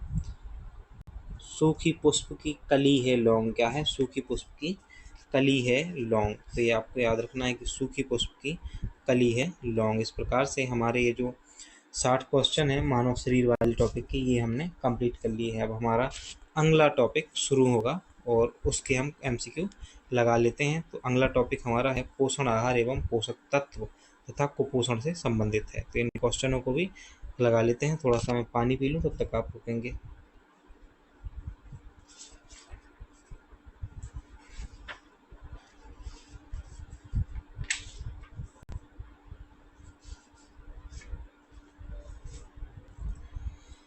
ठीक है, वापस आते हैं ना। विटामिन B12 का रासायनिक नाम पूछा गया है पहले ही क्वेश्चन में। पहला क्वेश्चन उसमें पूछा गया है विटामिन B12 का रासायनिक नाम। तो विटामिन B12 का रासायनिक नाम जो होता है वो होता है साइनोकोबालामिन। साइनोकोबालामिन, ऑप्शन ए इसका सही आंसर हो जाएगा। जल में घुलनशील विटामिन है, तो हमने इसकी ट्रिक देखी थी, वो कीड़ा है ना। तो कीड़ा जो है वो जल में नहीं घुल पाता है, तो वो वसा में घुलता है। उसके अलावा जो बचते हैं ए और बी, ए भी बचता है और बी भी बचता है, ये दोनों जल में घुल जाते हैं, अर्थात ऑप्शन सी सही होगा, है ना। वर्षा की बूंदों में कौन सा विटामिन होता है, पूछा जा रहा है कि वर्षा की जो बूंदें होती हैं उनमें कौन सा विटामिन होता है। तो उसमें होता है B12, और B12 का रासायनिक नाम हमने क्वेश्चन नंबर 1 में देखा है, साइनोकोबालामिन, है ना, B12 का रासायनिक नाम होता है। विटामिन कैसा यौगिक है, पूछा जा रहा है चौथे क्वेश्चन में, विटामिन कैसा यौगिक है, कार्बनिक है, अकार्बनिक है या दोनों। इसका सही आंसर होगा कार्बनिक यौगिक है विटामिन, है ना। कार्बोहाइड्रेट की मूल इकाई होती है, क्वेश्चन नंबर 5 है, कार्बोहाइड्रेट की मूल इकाई होती है। तो कार्बोहाइड्रेट की मूल इकाई होती है शर्करा। क्या होती है? शर्करा। कार्बोहाइड्रेट में कौन से तत्व मौजूद होते हैं, कार्बोहाइड्रेट में कौन से तत्व मौजूद होते हैं, क्वेश्चन नंबर 6 है। तो कार्बोहाइड्रेट में ऑक्सीजन भी होती है, कार्बन भी होता है और हाइड्रोजन भी होती है, अर्थात उपयुक्त सभी इसका आंसर हो जाएगा। सर्वाधिक मीठी शर्करा कौन सी होती है, ये बताना है क्वेश्चन नंबर 7 में कि सर्वाधिक मीठी शर्करा कौन सी होती है। इसका सही आंसर है फ्रक्टोज जो होती है सर्वाधिक मीठी शर्करा होती है। कार्बोहाइड्रेट में सी, ये लिखा है CHO का अनुपात दिया हुआ है, क्रमशः होता है कार्बोहाइड्रेट में। पूछा जा रहा है कि CHO का अनुपात किस अनुपात में होता है, तो ये होता है CHO का अनुपात जो है 1:2:1 में, है ना, ये याद रखना है। मानव शरीर की सबसे जल्दी ऊर्जा, एनर्जी किससे प्राप्त होती है, मानव शरीर को सबसे जल्दी ऊर्जा जो है वो किससे प्राप्त होती है, तो कार्बोहाइड्रेट से सबसे जल्दी ऊर्जा जो है वो प्राप्त होती है। कार्बोहाइड्रेट की सर्वाधिक मात्रा किस में होती है, कार्बोहाइड्रेट की सर्वाधिक मात्रा पूछी जा रही है कि निम्न में से कार्बोहाइड्रेट की सर्वाधिक मात्रा बताना है किस में होती है। तो इसका सही आंसर है आलू में कार्बोहाइड्रेट की सर्वाधिक मात्रा होती है। पादपों में सर्वाधिक पाया जाता है, तो क्या मिलता है पादपों में सर्वाधिक, तो इन ऑप्शनों को देखिएगा और सही आंसर कीजिएगा। तो 11 का सही आंसर होगा ऑप्शन नंबर सी, स्टार्च में स्टार्च जो है पादपों में सर्वाधिक पाया जाता है। कैप्सूल का कवच किसका बना होता है, जो कैप्सूल आप लोग दवाइयों के रूप में लेते हो ना, है ना, वो उसका कवच जो होता है किसका बना होता है, तो वो बना होता है स्टार्च का। किसका बना होता है? स्टार्च का बना होता है कैप्सूल का कवच। क्वेश्चन नंबर 13 है, गोल कृमि, फीता कृमि किस समूह के अंतर्गत आते हैं, गोल कृमि, फीता कृमि किस समूह के अंतर्गत आते हैं, तो ये आते हैं परजीवी के अंतर्गत। किसके अंतर्गत आते हैं? परजीवी के अंतर्गत आते हैं। गोल कृमि, फीता कृमि ये परजीवी के अंतर्गत आते हैं। प्रोटीन की कमी से कौन सा रोग होता है, प्रोटीन की कमी से कौन सा रोग होता है, तो प्रोटीन की कमी से क्वासिओरकर भी होता है, मरासमस भी होता है, अर्थात उपरोक्त दोनों। इसका ऑप्शन सी जो है वो आंसर हो जाएगा, ऑप्शन सी। मरासमस और क्वासिकोर दोनों ही प्रोटीन की कमी से होते हैं। ऑप्शन क्वेश्चन नंबर 15 है, पेंटाथेनिक, पेंटाथेनिक एसिड किस विटामिन का रासायनिक नाम है, तो ये है विटामिन B5 का। किसका है? विटामिन B5 का है। अगला क्वेश्चन है, न्यूट्रास्यूटिकल्स उत्पादन है जिसमें होते हैं, न्यूट्रास्टिकल उत्पादन है जिसमें होते हैं, तो क्या होते हैं? पोषक और औषध प्रभाव होता है इसमें, ऑप्शन नंबर डी सही होगा इसका आंसर। क्वेश्चन नंबर 17 है, निम्नलिखित में से कौन सा युग्म सही सुमेलित नहीं है, इनमें से बताना है कौन सा युग्म सही सुमेलित नहीं है। तो 17 का जो आंसर है वो देख लेते हैं। विटामिन डी के खोजकर्ता पाल मूलर नहीं है, बाकी ये तीनों ही सही है ना, तो इन तीनों को आपको याद रखना है, ये तीनों ही सही है। विटामिन क्या होते हैं, विटामिन क्या होते हैं पूछा जा रहा है क्वेश्चन नंबर 58 में। विटामिन क्या होते हैं? कार्बनिक यौगिक होते हैं विटामिन। क्वेश्चन नंबर 19 है, निम्नलिखित में से यौगिकों को के किस समूह को सहायता आहार कारक कहा जाता है, सहायक आहार कारक कहा जाता है, किसमें, किस यौगिकों को समूह को कहा जाता है, तो ये सब कौन सा है? 19 का आंसर हो जाएगा ऑप्शन नंबर डी। विटामिन के जो समूह होते हैं उनको आहार सहायक कहा जाता है। मानव आहार में पॉलिश किए हुए चावल के उपयोग से निम्नलिखित रोग होता है। तो कौन सा रोग होता है? पॉलिश किए हुए जब चावल का सेवन करता है कोई, तो उससे रोग होने की संभावना होती है बेरी। कौन से? बेरी रोग होने की संभावना होती है। घाव भरने में सहायक है जो, कौन सा है घाव भरने में सहायक? तो ऑप्शन नंबर सी जो है वो इसका सही आंसर होगा। घाव भरने में सहायक है, घाव भरने में सहायक होता है ऑप्शन नंबर सी।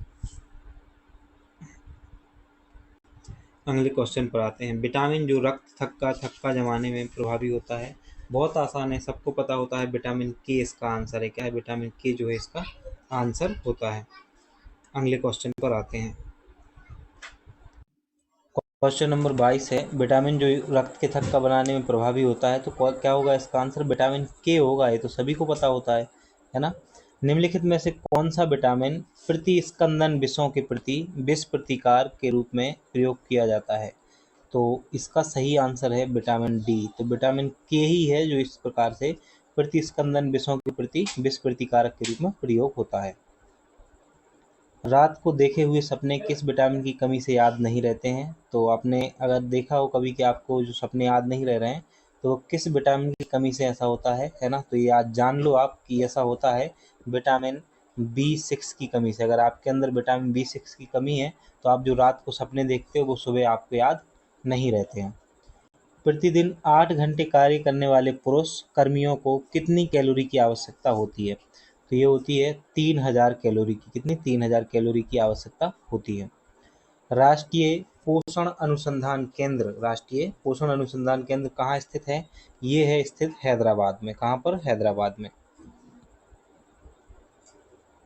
टेबल शुगर किसे कहा जाता है? किसकी बात हो रही है? टेबल शुगर की। तो इसको कहा जाता है सुक्रोज को। और सर्वाधिक मीठी शर्करा कौन सी है?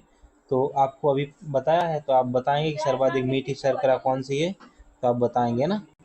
गोल्डन राइस में खालिस्तान विटामिन होता है। गोल्डन राइस में कौन सा विटामिन होता है? तो विटामिन ए होता है गोल्डन राइस में। दूध का सफ़ेद रंग कौन से प्रोटीन के कारण होता है? दूध का जो सफ़ेद रंग है वो कौन से प्रोटीन के कारण होता है? तो ये होता है विटामिन प्रोटीन कैसीन के कारण। किसके कारण? प्रोटीन कैसीन के कारण। और नासा का एक मिशन है कैसीनी, है ना, कौन से ग्रह के लिए है? एक आप कमेंट करके बताएंगे। अभी तो देखा है पहले हमने। फ्रक्टोज को हम ग्लूकोज के साथ मिलाते हैं, जब फ्रक्टोज और ग्लूकोज को मिलाते हैं तो क्या बनता है ना, आपको बताना है। सुक्रोज बनता है, माल्टोज बनता है या लैक्टोज बनता है? तो इसका सही आंसर है, जब हम फ्रक्टोज को ग्लूकोज के साथ मिलाते हैं तो सुक्रोज मिलता है। वसा में घुलनशील नहीं है। क्वेश्चन नंबर 31, वसा में घुलनशील नहीं है, तो इनमें से कौन सा जो है वसा में घुलनशील नहीं है ना। तो कीड़ा तो होता है वसा में घुलनशील, लेकिन बी और सी जो है वो वसा में घुलनशील नहीं होते हैं। अगला क्वेश्चन है, आंवला, नींबू, संतरा, मिर्च किस विटामिन के मुख्य स्रोत हैं? आंवला, नींबू, संतरा, मिर्च किस विटामिन के मुख्य स्रोत हैं? तो क्वेश्चन नंबर 32 का सही आंसर हो जाएगा ऑप्शन नंबर सी, है ना। और इसमें सी विटामिन ही दिया हुआ है, तो विटामिन सी के स्रोत हैं। आप आंवला खाएं, नींबू खाएं, संतरा खाएं, लेकिन मिर्च कंट्रोल में ही खाएं, है ना। नहीं तो ये सोचें कि विटामिन सी की कमी हो गई है तो खूब सारी मिर्च खाएं, खाने में तो मज़ा आएगा। मानव शरीर में किसकी मात्रा अधिक होती है? तो इन ऑप्शनों में से ना, हाइड्रोजन, नाइट्रोजन, कार्बन या ऑक्सीजन, इसमें से मानव शरीर में जो है सर्वाधिक मात्रा होती है ऑक्सीजन की। किसकी? ऑक्सीजन की मात्रा सर्वाधिक होती है।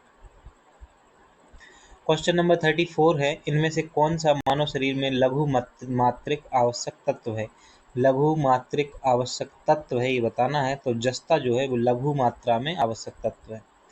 बीमार होने पर शरीर सबसे पहले उपयोग करता है, तो जब शरीर बीमार होता है तो सबसे पहले किसका उपयोग करता है, ये बताया जा रहा है। तो क्वेश्चन नंबर 35 का ए जो है वसा का प्रयोग करता है बीमार होने पर। इनमें से किसे डॉक्टर प्लांट कहा जाता है? तो आंवला को कहा जाता है डॉक्टर प्लांट, है ना, ये तो सभी को पता होता है। इनमें से किसे मिल्क शुगर कहा जाता है? तो लैक्टोज को मिल्क शुगर कहा जाता है, लैक्टोज को। 38 है, इनमें से एक परजीवी नहीं है, तो परजीवी कौन सा नहीं है इनमें से? मच्छर परजीवी है क्या, है ना, जू परजीवी है, गोल कृमि परजीवी है ना, और कौआ जो है वो परजीवी नहीं है। आयोडीन का रंग होता है, आयोडीन का रंग कैसा होता है? आयोडीन का रंग होता है भूरा और चमकदार। आयोडीन की कमी से होता है, घेंगा होता है, यह भी सभी को पता होता है कि आयोडीन की कमी से घेंगा होता है। मनुष्यों में निम्नलिखित में से कौन सा विटामिन खून का थक्का जमने में सहायक होता है? कौन सा विटामिन? विटामिन के इसका सही आंसर हो जाएगा। ये क्वेश्चन हम दूसरी तीसरी बार लगा रहे हैं ना अभी अभी। स्कर्वी रोग इस विटामिन की न्यूनता की कमी से होता है, तो कौन सा विटामिन है जिसकी कमी से स्कर्वी रोग होता है? तो विटामिन सी की कमी से है ना, यानी कि ऑप्शन डी और विटामिन सी। इस प्रकार से हमारा ये टॉपिक जो है यह भी कंप्लीट हो गया है। अब हमें प्रश्न पुस्तिका देखनी है, टॉपिक क्रमांक 8 जो कि मानव रोग है ना, परीक्षा धाम बुक का मानव रोग के हमें प्रश्न अब लगाने हैं।